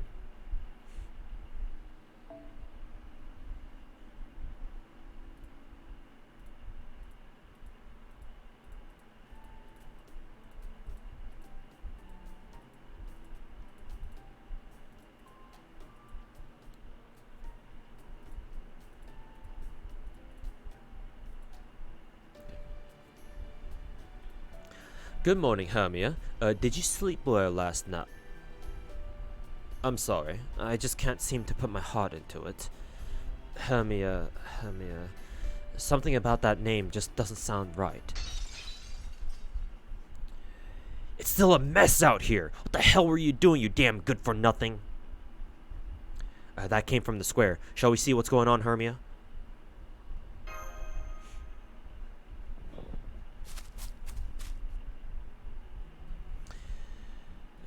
This is awful. We can't possibly put on another feast tonight. Why didn't you do anything? You hate Hermia or something? Not at all. It's just... I forgot what I was supposed to do. The next thing I knew, it was morning, and you were all yelling at me. Looks like it happened to her again, Doga. Guess we're shit out of luck. Ugh, forget it. I should have known better than to ask you in the first place. Just go, get lost, and don't ever come back near the village. I don't want to see your stupid face again. Really? Thank you so much for forgiving me. I hope you'll invite me to the next one, too.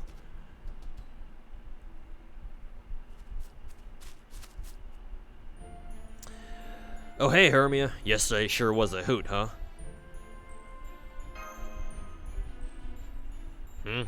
That fairy girl? Hey, what was her name again? The hell should I know? Damn, what was it again? What was it again? I think she told us when she first showed up. Yeah, I'm pretty sure it was like Ho or Fu or something stupid like that. Huh. Is that what it was? Guess she had it first. She had a name at first too. Oh well. Once you start forgetting your own name, even without the fog, you're done for. Don't bother about her, Hermia. You don't want to catch her nameless disease or whatever. So, she doesn't have a name. Is that why you treat her like that? What do you mean? No fairy without a name's worth anything, right? It's not like anyone miss them if they were gone. Yeah, she doesn't even have a place here. Her tent's outside the village. Yep, our territory just doesn't have the room to spare for her. But I will say I'm impressed she's still alive. She might get more banged up every day, but she still got her arms and legs. If she still all got her arms and legs, who knows? Maybe she used to be some kind of big shot. Not that it's doing her much good now. Guess not even the beasts of the forest got any interest in nameless meat. Anyway, that's enough about her. Come on, Hermia. I told you we were gonna play football at noon today, right? See you at the athletic field. Well, what would you like to do now that what would you like to do now that they've left for the athletic field, Hermia? Hey, Fedeko, how's it going, man? I do. As the name suggests, they're fairies who have lost their names. While we lost our memories in the Nameless Woods, sometimes fairies lose their names all on their own. In general, fairies don't age or die like humans or animals do, but we are born with a purpose, something we can lose ourselves in. Fairies who lose that purpose lose their names, and they grow steadily weaker until they die. That's what happened to that girl. It must have been quite some time since she lost her name. I'm sure it is. Fairies tend to shun fairies who have lost their names. Honestly, the fact that she's even allowed inside this village speaks volumes about these fairies' generosity. I know what you're thinking, Hermia, but we can't. If we invite her to stay in our tent, it will really upset the fairies in this village. The best we can do is visit her home and get rid of anything that might be dangerous. We may not be able to invite her into the village where it's safe, but I'd be happy to at least make her home just as safe as the village. Plan to do a long one today? I'll probably go for like another hour and at tops.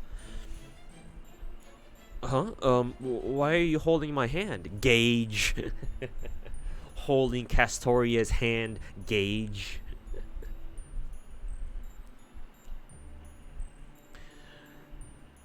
You're shaking my hand to express your gratitude and faith in me? Faith in me, huh? That's a new one on me. But there's something really nice about it. I think I like this custom too, Hermia.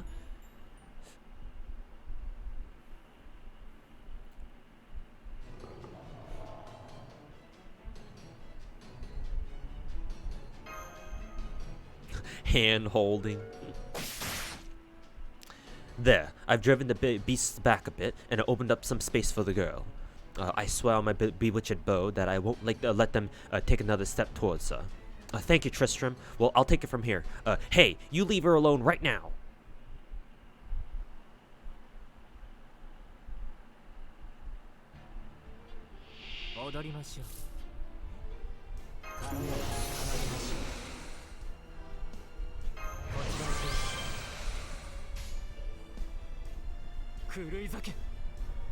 Oh yeah, right. I want to give him the arts buff.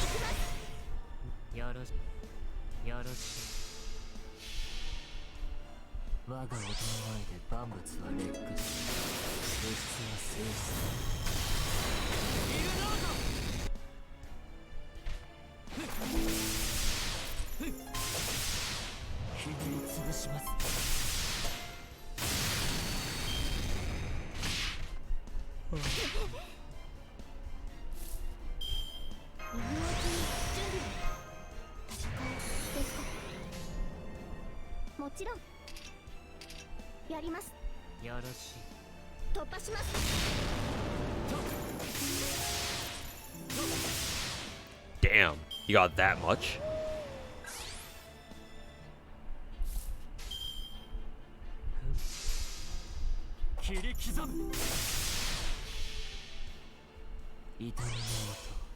嘆きのエイドの後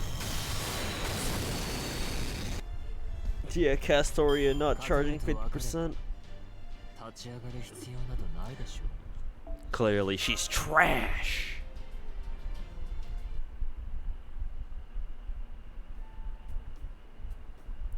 Cruel though it may be, I made sure to aim for spots that would be extra painful. Hopefully, this will teach the other beasts that this part of the forest is dangerous. I agree. That seems like the best way to go. At any rate, that was amazing shooting, Tristram. Are you sure you don't remember being a soldier? Or maybe a hunter? Either way, the king you used to serve must have been proud to have you. Does she know? Yes, well, I certainly hope so. That's weird. I can't sense any magical energy when he plucks his harp. Does that mean he's from the Wind Clan? But then he doesn't seem to have enough magical energy for that. Huh? What's going on? Did you do that for me? Yes, we did. Hermia insisted on checking up on you. Are you alright? Did those beasts hurt you before we got here? Oh no, I'm fine. I'm used to this sort of thing. Is there something more I can do for you? I already showed you around the village yesterday.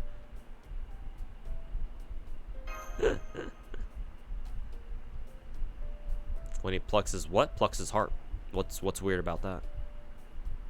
We just wanted to thank you for all your help yesterday. You were so kind to us that we thought the least we could do was make your home safe from beasts.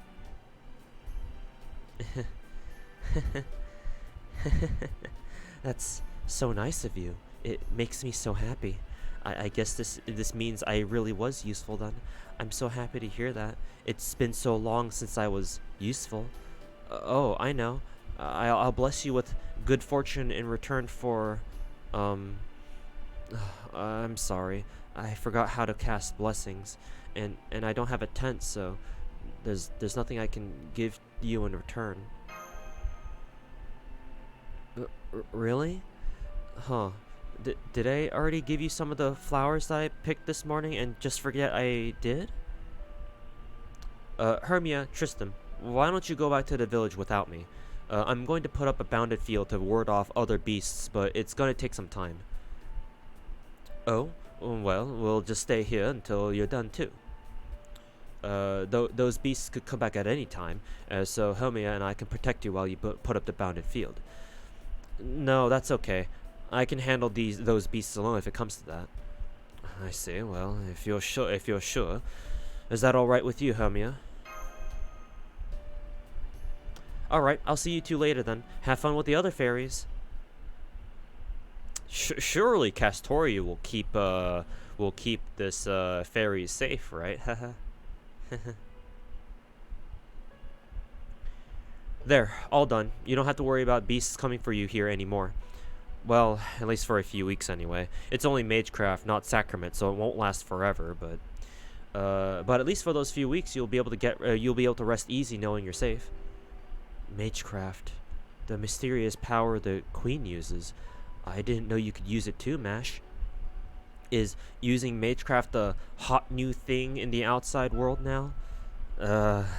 I don't know about that. I mean, half my magecraft is stuff I kind of taught myself. Besides, that stuff's kind of why I ran away in the first place. I mean, me save Britain with magecraft like this? That's just not possible. Mash? I'm so sorry if I asked something that I shouldn't have. Oh, don't be. That was just a bad habit of mine. You're not the reason I was feeling sad just now. Do me a favor and just forget about it, please. More importantly, I think it might be better if you moved away from that village. It's not the other fairy's fault necessarily. You're just not a good fit for it. What about Salisbury? No, wait, they're very hostile to wind fairies with damaged wings there. How about Norwich? They say fairies and humans live side by side there. And who knows, you might, if you find a human who's a good fit for you, maybe you'll even find a new purpose too. Thank you, but I'd rather stay here. Even if I did find a new purpose, still wouldn't have a name. I think I must be exhausted. Nothing ever goes right for me, no matter what I do or what help I receive. I must have been so despondent with myself that I even forgot the most important thing of all, my name. So I don't need to go anywhere. Here, nobody will be angry at my old self. Here, nobody will blame me for being a terrible fairy who wasted her life unable to fulfill her purpose. But I'm really sad. Not because the other fairies in the village hate me or anything, but because I can't remember my purpose anymore, or my name. I see. Well, I guess not having a name really is a terrible thing. In that case, what about this? I just came up with the idea now, but yeah, why not just make a new name?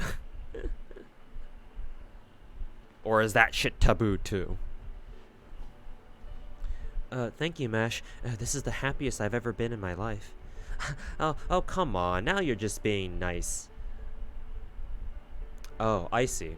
Then, I'm happy that you're happy. Still, don't forget, this is our little secret. If the villagers find out, we'll both get in trouble. Yeah, surely they'll keep this secret, right? I'm sure they'd say something like, even a village of outcasts has rules or something. Or Cornwall doesn't need any weird made-up customs. That's true. You might not know by looking at him, but Haloboromia actually used to be an aide to Lady Aurora, oh god. Even now, he still admires the elegant fairy way of life. I really love that about him. I feel the same way. He might act high and mighty, but I could tell right away that he cares about the village. Oh gosh, I didn't realize we'd been talking for so long. I better get back to the village. I'll come again tomorrow, okay? In the meantime, enjoy your peaceful night's sleep. I will. Bye-bye, Mash. See you tomorrow. See you tomorrow. Huh? Ow. What just happened? Why does my right eye hurt so much? Where's the puddle that I can use for a mirror? There. Oh, now what's going on with my eye? I see. So I've turned dark. I guess I'm done for now. And just when finally something finally worked out for me too.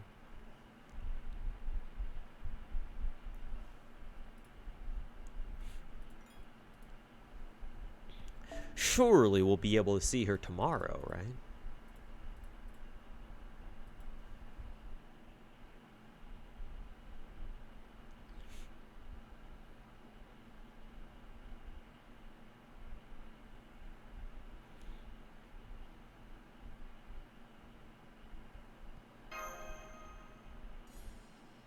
Good morning. It may have been a shame to not have a banquet, but there is an upside. We got to bed earlier.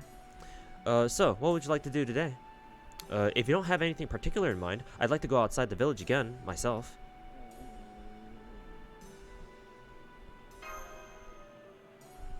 Huh? You're hungry?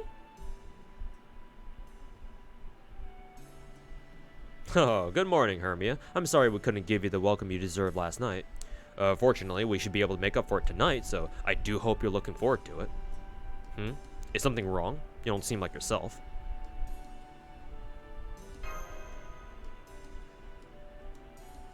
Huh? You're hungry because you didn't have anything to eat? Don't be ridiculous. Needing to eat? It's not like you're human or so. Wait. You're serious? You know, now that you mention it. Oh my, I can't believe it. I never thought such a thing could be possible.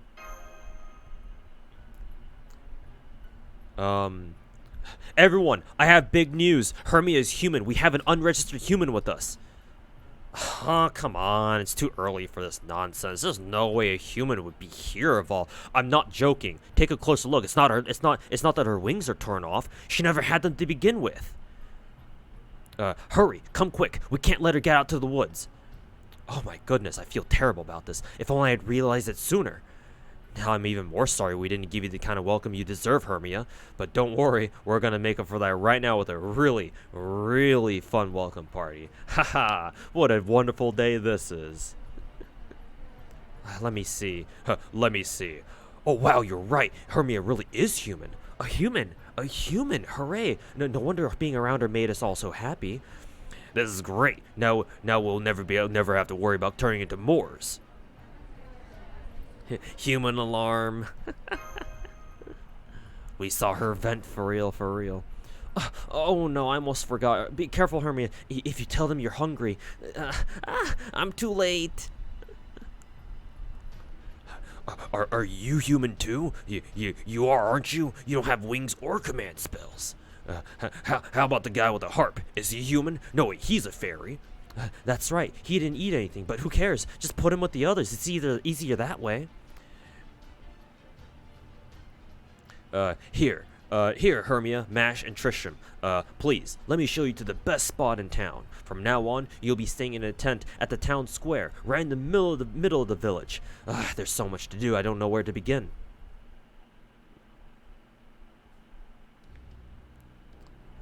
Welp.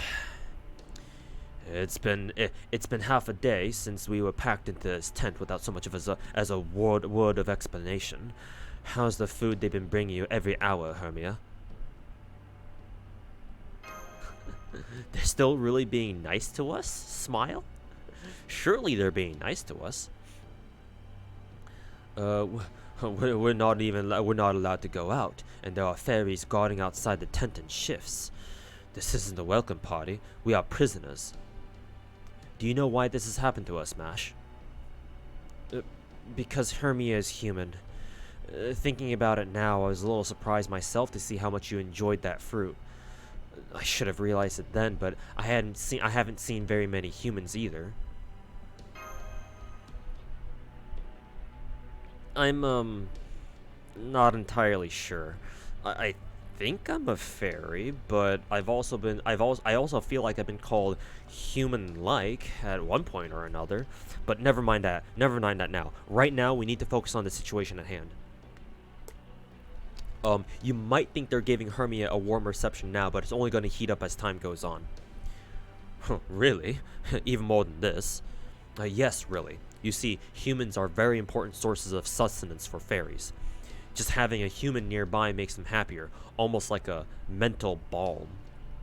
But these days, the human population is carefully managed by the queen, leaving lower-class fairies without any humans for themselves. In fact, the fairies of this village wound up here because they didn't have humans. So, if nothing else, I'm sure they'll take good care of you, Hermia. But hey, Tarditur, how's it going, man? Welcome to the stream. Yay, humans! Humans in the village! And not defective ones from the rebel army or ones made for the queen. Real, high-quality humans. This is so great. We'll have to keep them safe so they don't get hurt. We'll have to figure out what they eat, too. They say you can't just give them nuts and fruit because of allergies. Humans like meat, right? So we'll have to go hunt some meat in the woods. Man, I'm so jealous of the guards. I can't wait until it's my turn. I just want to be near them. I want to make them laugh, make them uncomfortable, make them cry.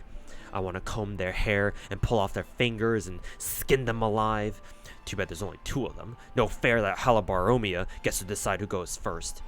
We'll never all get a piece of them that way. I just know I'm gonna miss out.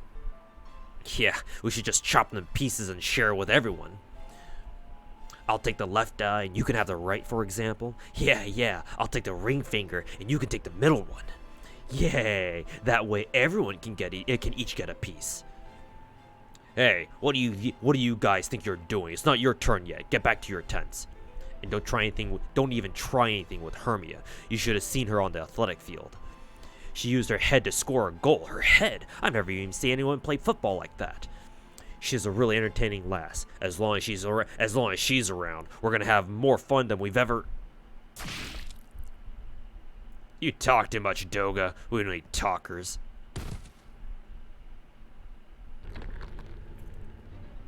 We can't help ourselves. There's only 2 of them.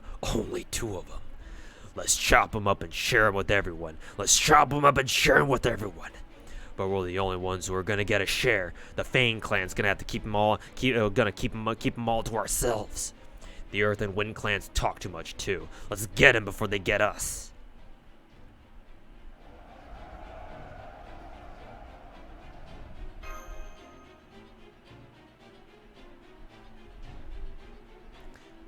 I'm not exactly sure why, but the fairies seem to be fighting amongst themselves now.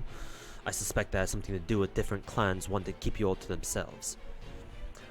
Then why, the why isn't important now though. You're obviously not safe here. We need to leave right away.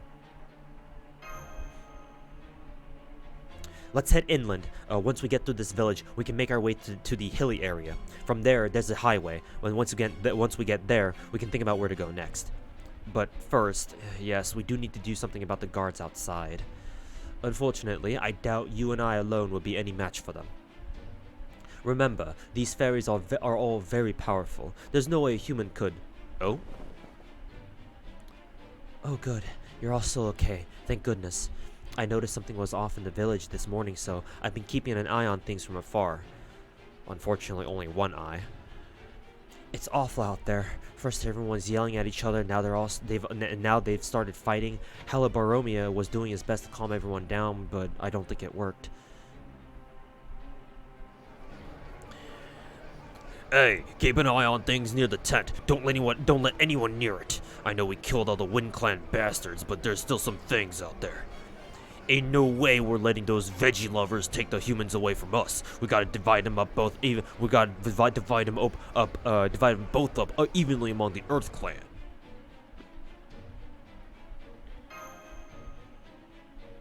It's no use, Hermia. They're not the fairies you knew anymore.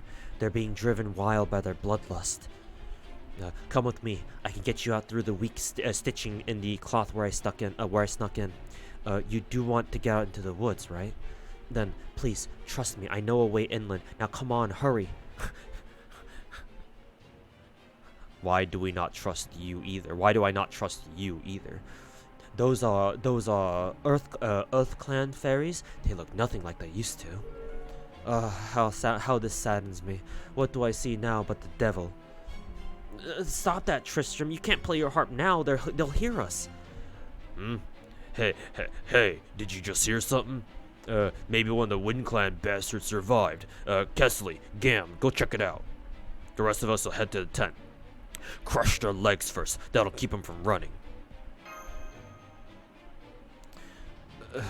I'm so sorry. My fingers moved before I realized what I was doing. Anyways, yes, we need to get out of the village. I'll bring up the rear. This way, everyone. Please, follow me.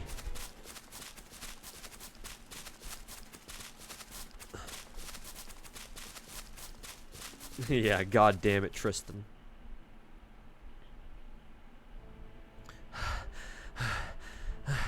Yes, this is it. Once you cross those 3 hills, you'll be far enough inland. Are you all okay? I know we've been running non-stop. Indeed, there were 2 fairies after us, but it seems we lost them after we crossed that first hill. They must have gotten lost in the fog.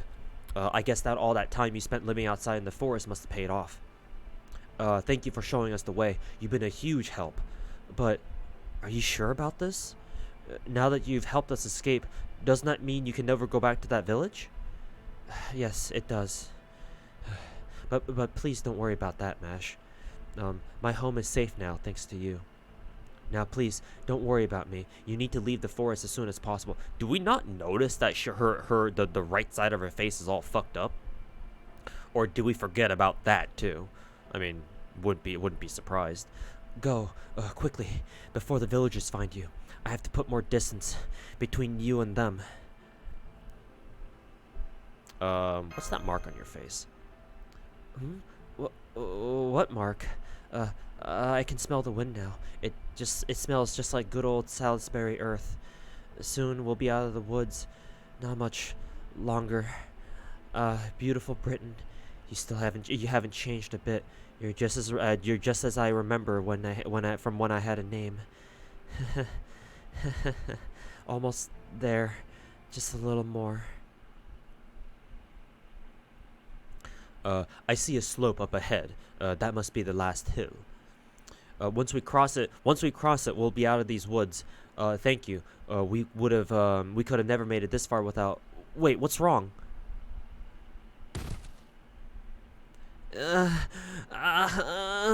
Sus noises. Oh my gosh, are you okay? Are you hurt? Why don't we take a little... shut up. Just shut up. Don't touch me. Don't touch me. It hurts. It hurts. It hurts so damn much. It's been hurting for all these hundreds of years I spent alone. They've kept forcing me to do things I couldn't do. Hundreds of years of endless frustration.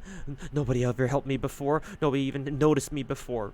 So why did you have to be kind to me now when it's already too late? Idiots. You're idiots. Have you really not figured it out yet? I tricked you. The only reason why I brought you out here was so I could keep you all to myself. Why else would I be doing this? Why did I?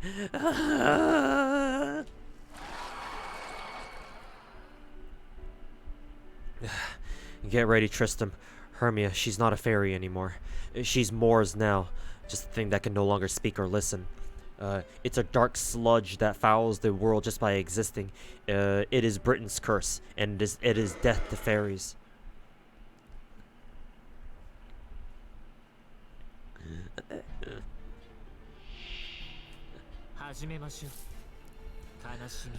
Sag, very sag.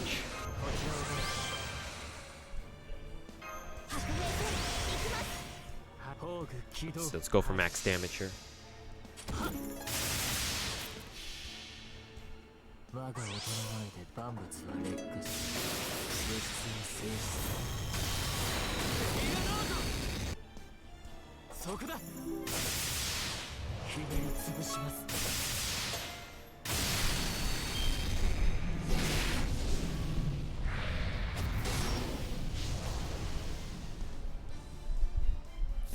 Too sad. Tristan, please play Despacito. Yep.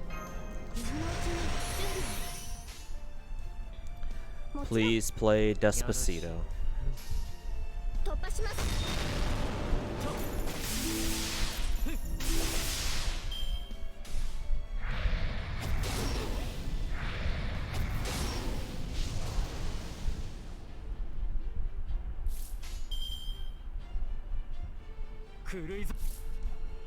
Let's see. Let's go for max damage again. Game looks so much better when it's not running like a slideshow on your phone. Maybe either you gotta get a new phone, or in case that's out of the question for you right now, at least an emulator maybe.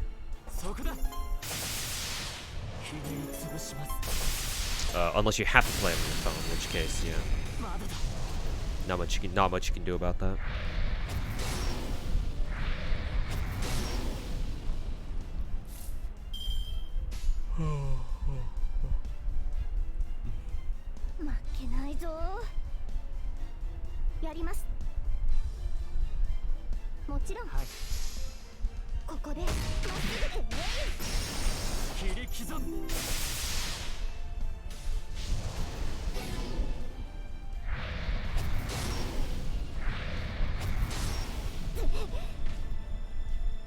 Alright.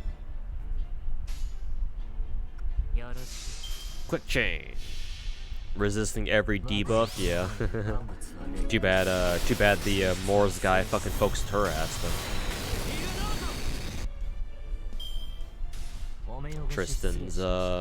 Tristan's new animations.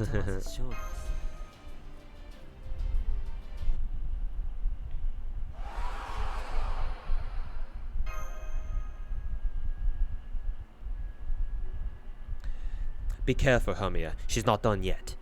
But she's not trying to attack anymore. Is she trying to tell us something? Pardon me.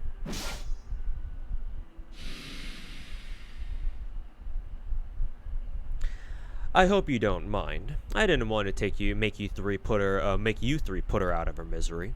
As I know the Moors well, I thought I should be the one to do what was necessary. That rapier strike came from behind us like the wind, and there's something familiar about them. Sorry about that. You're free now. May you find peace in your next life. No way. You're... Hey there, Tuhu. Nice to meet you. Sorry I took so long to get here. Then again, I guess that's pretty confusing too, judging from the look on your face. A king doesn't typically introduce himself, but none of my attendants are here, so I suppose I don't have a choice. I am Oberon, a heroic spirit summoned here by humanity. I'm the one and only servant in all this lost belt who's destined to help you. Most people know me as Oberon the Fairy King. What do you think? Pretty cool, right?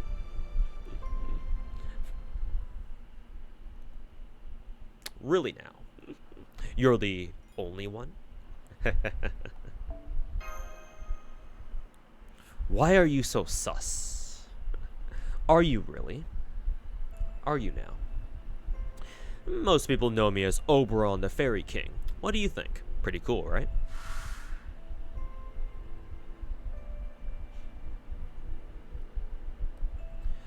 The numbers too.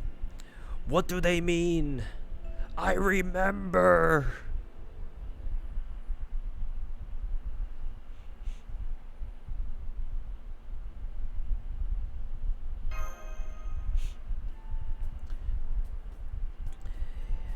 Indeed, you are Tuhu, the master of Chaldea, and I am Tristan, knight of the bewitched bow and the child of sadness. At last, I finally remember everything. As for you, Mash, your name's not really Mash. Oberon? Not Merlin? Merlin? Merlin? I'm sorry, you're just, not exactly who I was expecting. But you look so much like someone I was thinking about that it threw me off for a moment.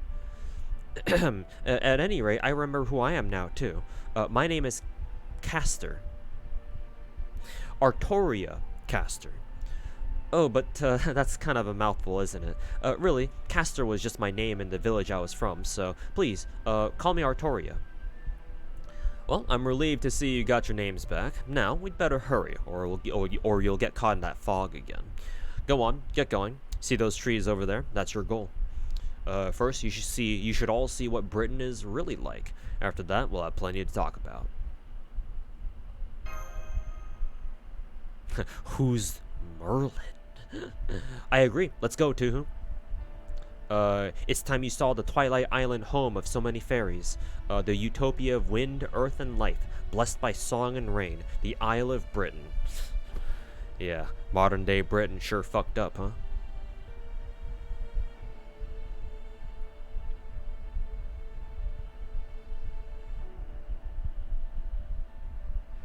Yeah, Caltria.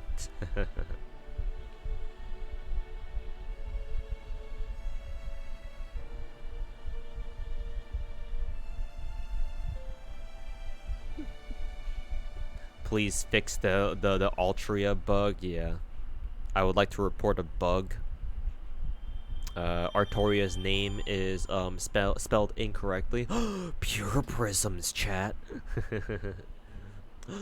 Pure prisms. Gimme. Alright. That's 5 small bells. Alright. And we got even more pure prisms. Cool. Why can't I not tap on this? Oh, okay, it was because it was opening up the rest of the map. Yep, that sure looks like Britain, all right. Only problem though, where's Ireland? Like, is this supposed to be Ireland?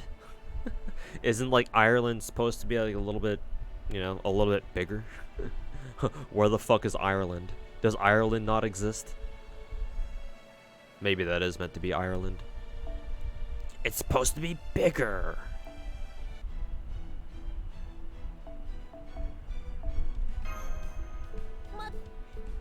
Yeah, gone, reduced to atoms. No.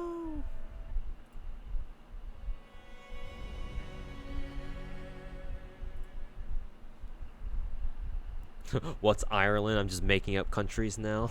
Wait, how did you know it was a country? Ain't no way, burnt XP? Yeah, I didn't mean to, what is it, redeem all of those 4-star embers from my gift box. I redeemed a little too many, so now I gotta burn them off whenever I get like new 5-star embers or something.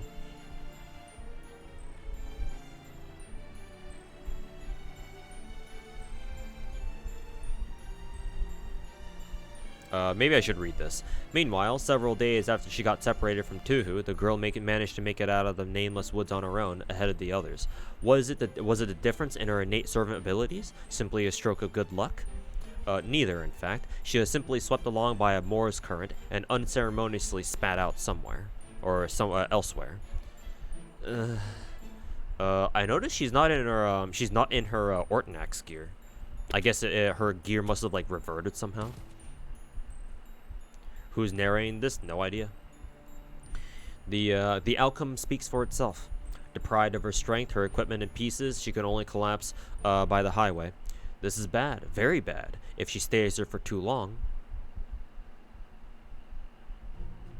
See, what'd I tell you? I knew there'd be another one or two around this time of year. Check it out, a premium wind ferry. This'll keep us fed the whole winter. She'll be easy pickings for the slave hunters who prey on fairies who wander outside the woods, or in the woods, or out of the woods. Okay. Oi, get a collar on her, and before she wakes up. I don't know who she is, but it won't matter once we sell her. We'll make a bundle, and she'll get a nice warm bed and someone to keep her company. And that's what I call a win-win.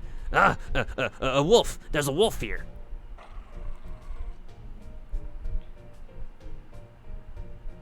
That shade of white, that fur looks familiar. Is it Kavol II? Or whatever Salter's dog's name was back in Shinjuku? Perhaps the third. But was that a silver wolf? No, more like a white wolf. But fortunately, fate had other plans for her. No wonder she's my favorite. God damn it. This must be Merlin, actually. Is this Merlin? Is this fucking Merlin? That fluffy guy next to her is Sage Grim, the White Fang. Those thugs won't get near her, not with him around. Oh crap, she's awake, and she looks really strong too. We're dead. Who are you? No, wait. Why was I collapsed on the ground? Phew, she doesn't remember anything. Hey there, young lady. We're just, a group of kindly caretakers. It's, our job to help any fairies who collapse on the, side of the road. Yeah, that's it. We're here to help you. Now go on, get in our cart. It's the latest model from Norwich, and it's way better than walking. One of us pulls while the other two smile. That way, two can relax, and only one has to do the work. Hey, don't worry. You're our valued merch. Guest. We'd never make you pull the cart. What are we gonna call you? Say, what do you think of Annis brothers? Doesn't that sound like a great name for her? You mean we're not gonna go with Urchin like usual? I guess a little change of pace wouldn't hurt. Sound good to you, Annis? Now go on. Try to stand up. Here, hold on to me if you need. Besides, you don't want to be laying on the ground too long, or the giant odd goggy caterpillars will eat you right up. Okay. Thank you. Whoa, what's with all that metal? She's got an iron shield, iron armor, and what's this, a canister? Damn, you think she's one of the Queen's Knights, seeing how she's got all these weapons? You sure this is a good idea? Well, what if the Queen kills us? You're still a big scaredy cat, aren't you, Wag? And don't worry about it. Even if she's one of the Queen's Knights, who cares? Doesn't matter if she can't remember anything. Yeah, what's gonna happen when she doesn't even remember her own name? And if she doesn't have a place to call home, what's wrong with taking her to a new one? Wait a minute. How do they already know she doesn't know her own name? As our merchandise, of course. The three fairies exchange a knowing look and cackle. And so she and all her things wound up on the cart with not a clue as to who she is. The cart begins heading north towards Gloucester, beginning another separate journey. And this is how the NTR arc happens. But all that aside, Hey, that wolf's still following it. Hey, that wolf's still following us? What do we do, brothers? You really don't want to mess with his like. They say if you kill one, you'll become a Moors. Guess we'll just have to let him tag along too. Maybe we can even sell him off along with a girl. Don't worry, these fairies won't be having much luck as long as her intimidating furry friend is around. You forget everything. Oh, okay, it's common knowledge if you go into the forest, you'll forget who you are. Okay, gotcha. So they already know. All right, give me 1 second. I'll go use the bathroom real quick.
Alright, we're back.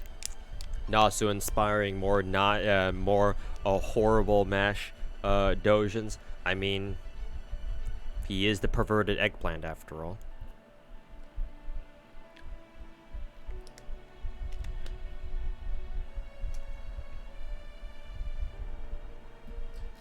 And you know what we like to call mash around these parts, right? An eggplant.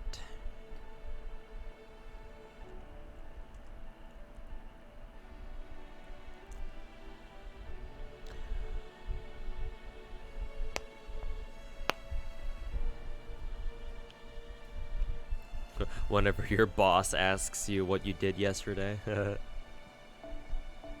and continue reading for maybe another half hour. It's getting up there in the hours. Catch up with the VOD later. Alright, Mac Attack, thanks for hanging out. We'll see you next time, yeah. Or we'll see you tomorrow, hopefully. And yeah, I won't go too much longer than this. I plan to wrap things up within a half hour, so you can just watch like the last half hour of today's VOD or something. But yeah, we'll catch you next time. Hey, congrats on your Castoria, man. Beautiful, isn't it? This is the center of the British Lost Belt. See that super ominous castle-looking thing over there? That's Camelot. These days, Britain is divided into north and south regions, and Camelot sits between them. Most people who live here in the southern central area. The four main cities in this region are Salisbury, the Great Cathedral, Norwich, the nearest port town. Gloucester, the city of fashion, and Oxford, the great dining hall. Each city is run by a head of a fairy clan.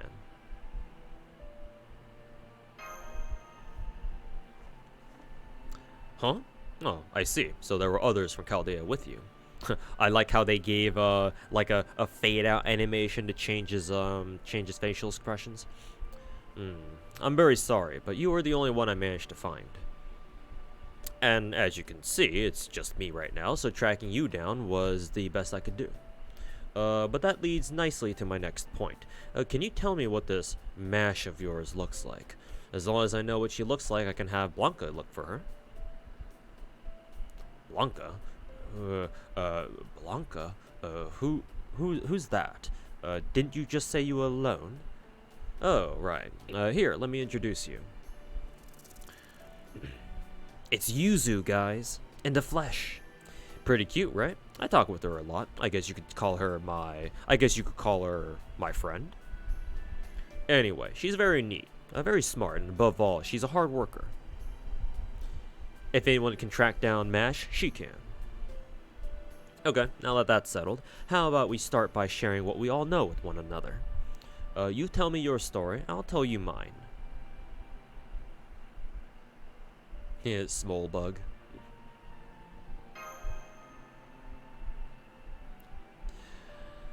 I see. So you've conquered 5 Lost Belts thus far, and while you weren't originally planning to come to Britain, you, Mash, Leonardo, and Tristan wound up coming here to investigate this collapse. But then, after the 4 of you landed here, you got separated in the Nameless Woods. That's unfortunate. No. I'm sorry I couldn't be more helpful. I had no idea you weren't the only one lost. If I'd only been more attentive back then, maybe I could have tracked down Mash and Leonardo as well. But I was so excited about finding you that I forgot about all else.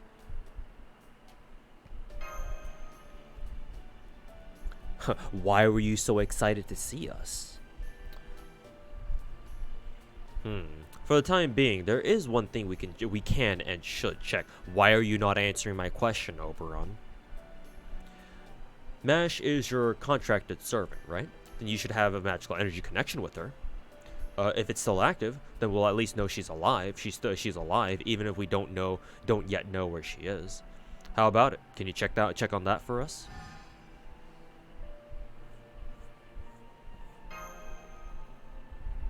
Great.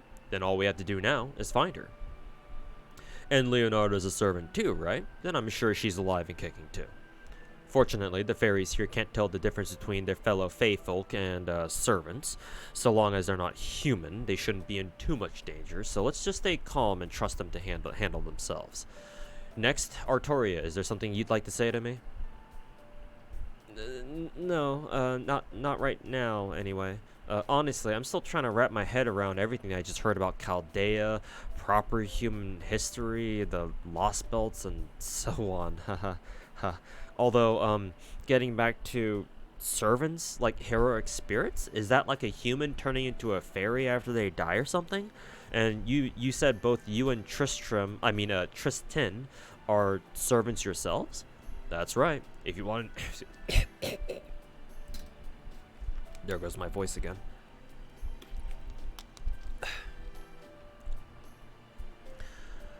Yeah, weird deflection, I guess. We'll still trust you completely, haha. If you want to know more about heroic spirits and servants, I'm sure Tuhu there will be happy to fill you in along the way. Between a resident of this lost belt like you and a master from proper human history who's a guest in this world too, you should be able to catch each other up on almost anything, on almost everything. On the way, you said. Does that mean you have a destination in mind, Oberon? I do indeed. When you're trying to track someone down, a big city's your best bet. Besides, you and Tuhu both need to get used to the way things work here in Fairy Britain. So our next stop is Salisbury, the biggest city in the south. There we'll find food, clothing, shelter, everything we need, really. It's just about a full day's walk from here. I know you've been up all night, but do you think you can make it make the trek?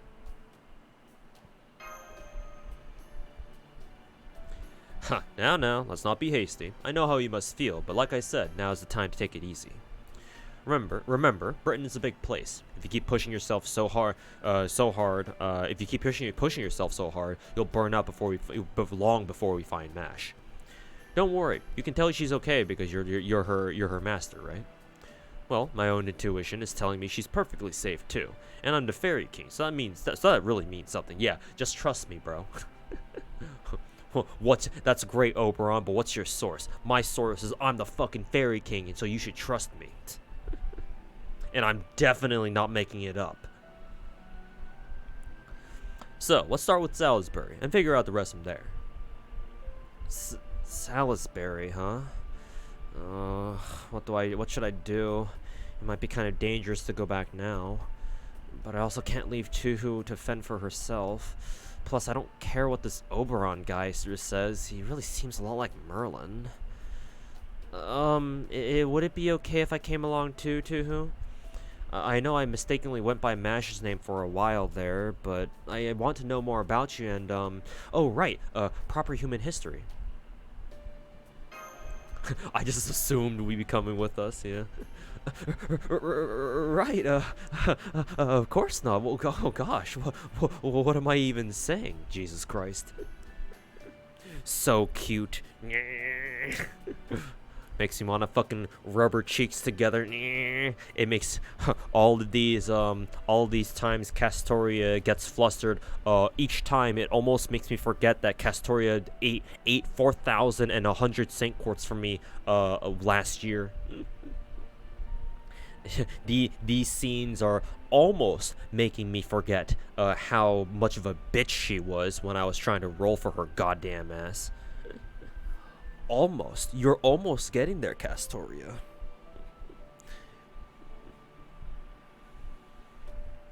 Of course you wouldn't want a country bumpkin like me tagging along. Huh? You're shaking my hand again? Does that mean it's okay?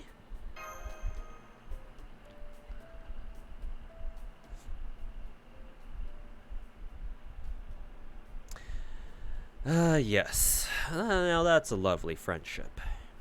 I was definitely on pins and needles back in Cornwall, but it seems not interfering was the right choice after all. In theatrical terms, I believe this is the part where we say, now that the actors are in place, the real story can begin. Oh boy. Now, what do you mean by this, Oberon? What could you possibly mean by this? Chaldea alone won't be enough. The Child of Prophecy alone won't get there in time. So we'll need both to defeat the mighty Morgan. Now, what do you mean by that, Oberon? What do you mean by that? The actors are in place. Oh, we can finally pick our own teams now, huh? Now, what do you mean by this?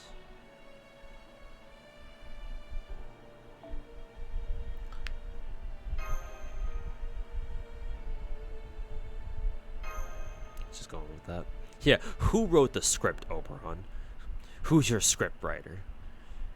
Surely he's just quoting Shakespeare. Actually, did Shakespeare write any legends about Oberon, or maybe he made up the legend of Oberon or whatever? Surely not, right? Probably more likely Shakespeare probably just wrote a couple plays about Oberon or something.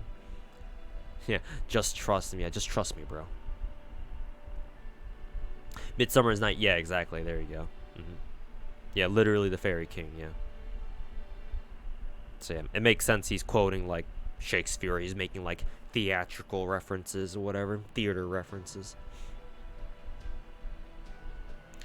The prophecy. The prophecy was true. That girl is our star of hope.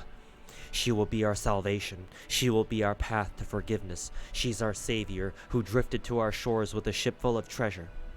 She's the one who will hear the voice of paradise and chant the promised name. Ah, dear Artoria, may you grow to the age of 16 healthy and strong. May the Queen's soldiers never find you. Why only 16? Huh? One day, you will go on a journey to ring the 6 bells and save all of Britain, a journey to welcome our true king. Gloucester, Salisbury, Oxford, Norwich, Orkney. We may not know where the 6th bell is, but we are confident you'll find it. The staff's selection has chosen you. You are Fairy Britain's only hope. Now, go on, hurry, hurry, hurry, hurry. Hurry and greet your 16th birthday. We have complete faith in you. Oh god, canonically Castoria is only 16?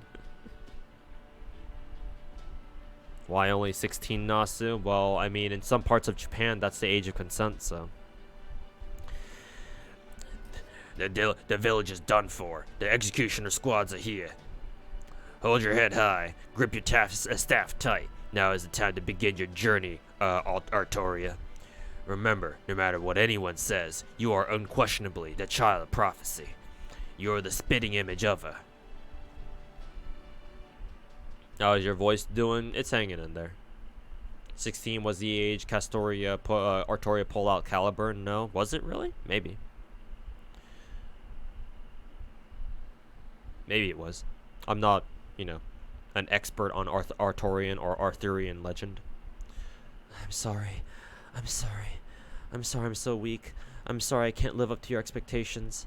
I'll do my best. I promise. As much as I can.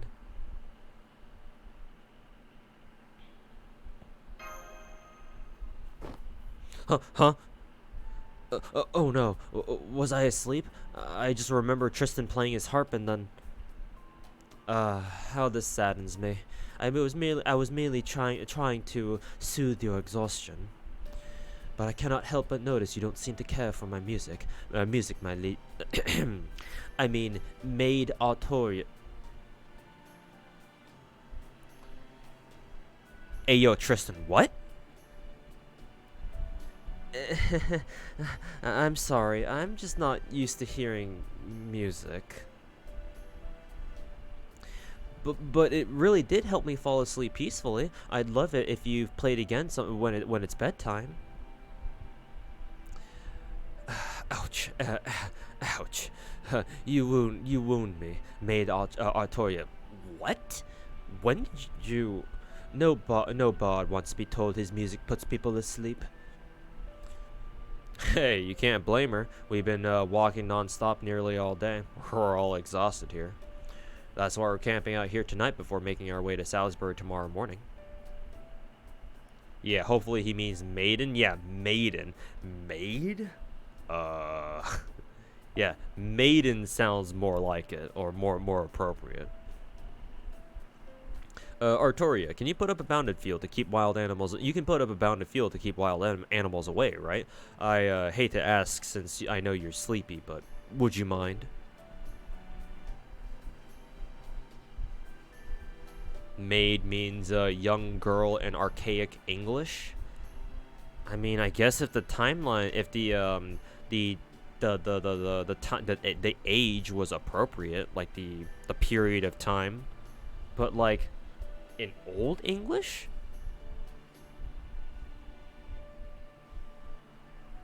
It's actually a teaser for 8th anniversary. Maid outfit Castoria. I better see FGO fan art from Western artists putting Castoria in a maid outfit because of that dialogue.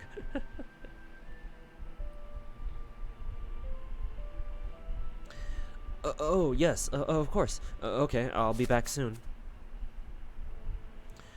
Now then, I know we told Castoria Artoria that proper human history is like a parallel world to Britain. But, of course, that's not the whole truth, is it? The truth is, proper human history is the rightful historical timeline, and it's fundamentally incompatible with this world of fairy Britain. As Chaldea, you have to erase the lost spells to ensure humanity's future. And now that you're trying to come up with a way to tell Artoria this without hurting, and now you're trying to come up with a way to tell Artoria this without hurting her too badly.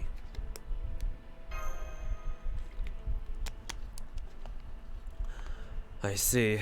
So I suppose you have betrayed the people of the 5 Lost Belts already. Damn, I usually pride myself on being an excellent conversationalist. But even I'm having trouble coming up with the right words to heal the wounds in your heart. So for now, the best I can do is offer some words of consolation. It's okay, Tuhu. This Lost Belt won't fall by your hand. Remember, it's falling apart on its own.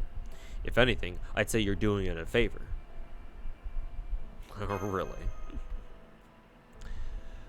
Yes, indeed. Human history simply could not ever prosper in this version of Britain. It's a flawed world that was always destined for destruction. His history took a dreadfully wrong turn here. The only problem is that it's threatening to take proper human history down with it when it all goes to pot. We're all just smoking it up. Blazing it up like Ethan. That's why guys like us from proper human history have to do whatever we can to save it. That means defeating the one who's been ruling it from on high for 2,000 years, High Queen Morgan. Hold on, did you say Morgan, as in that Morgan? Yup, that Morgan.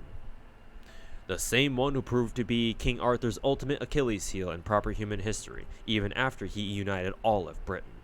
The extraordinary witch who lured King Arthur into countless traps so she could take Camelot for herself.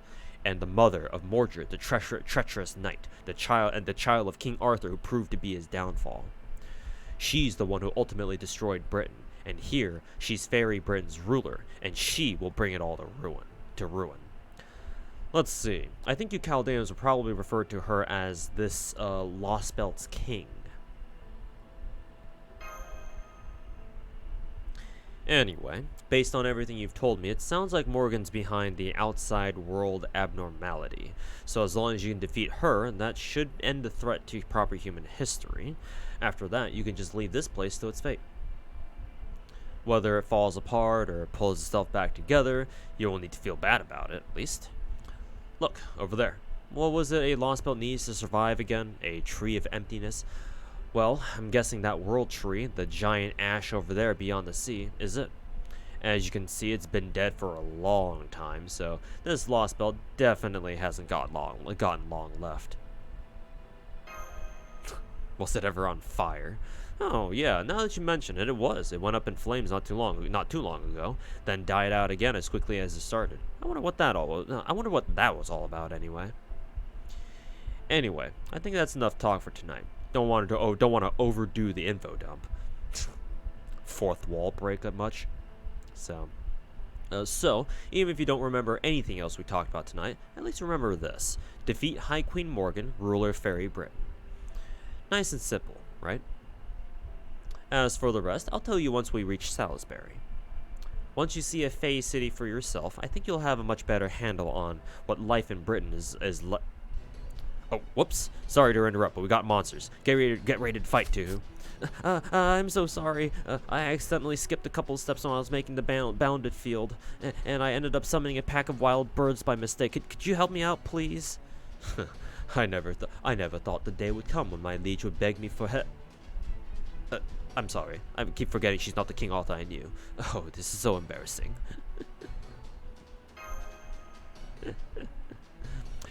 Here they come. Be careful, Tuhu. Britain's beasts are not to be trifled with. Now, why does Oberon want to have us fight Queen Mordred so much anyway? Also, meanwhile, I also have Morgan on my team. What is Morgan doing here?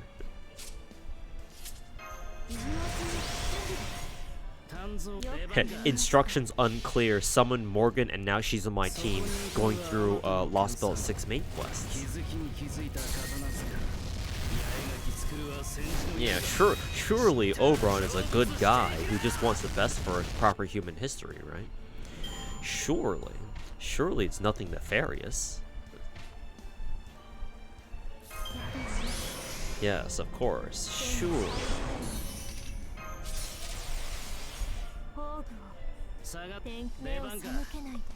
Surely.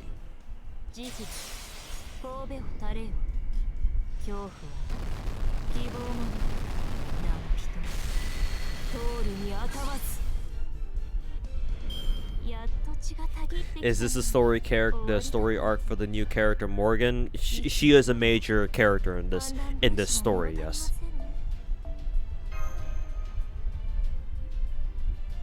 But she's not supposed to show up this quickly, because this Morgan is my Morgan. The in-game story Morgan doesn't show up until much later, obviously. Alright, we got more dialogue. Yay, we won! No, we trounced them. Man, that feels good. This makes me happy. That was the first battle I've won handily since being summoned.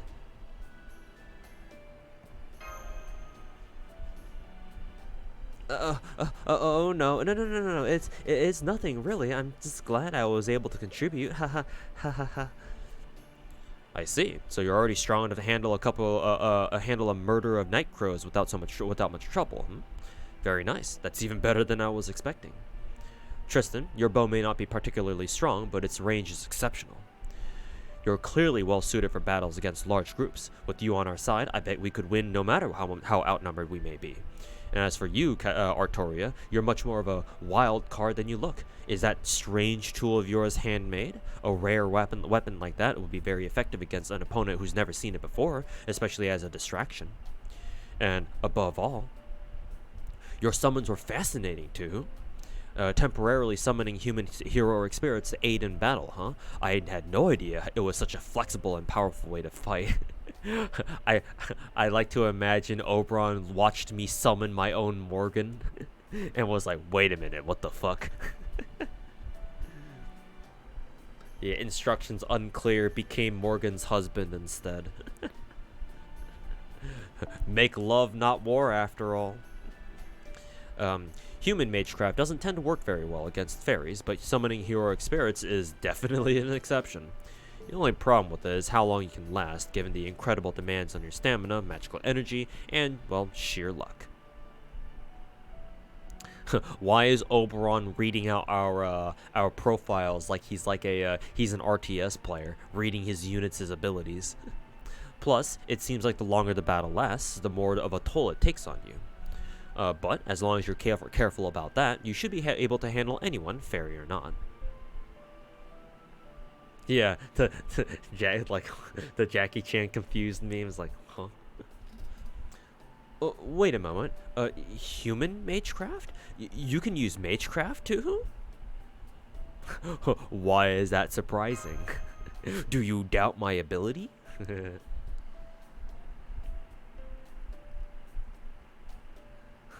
Beat off Morgan, got it. Wait a minute. Oh gosh, I'm sorry. I was just a little taken back. You see, magecraft isn't really used much in Britain. Basically, fairies perform sacraments without any help from basic magecraft, spells, or mystic codes. So magecraft is considered unnecessary at best, and only practiced by weirdos at worst. In fact, to be totally blunt, if you tell people you use magecraft here, they tend to look at you all funny and ask, why'd you go through all that trouble? I definitely don't use magecraft of my own. I see. You do have a point. Fairies simply have no need of magecraft. And since this Britain is a land dominated by fairies, that would mean magecraft is effectively worthless here.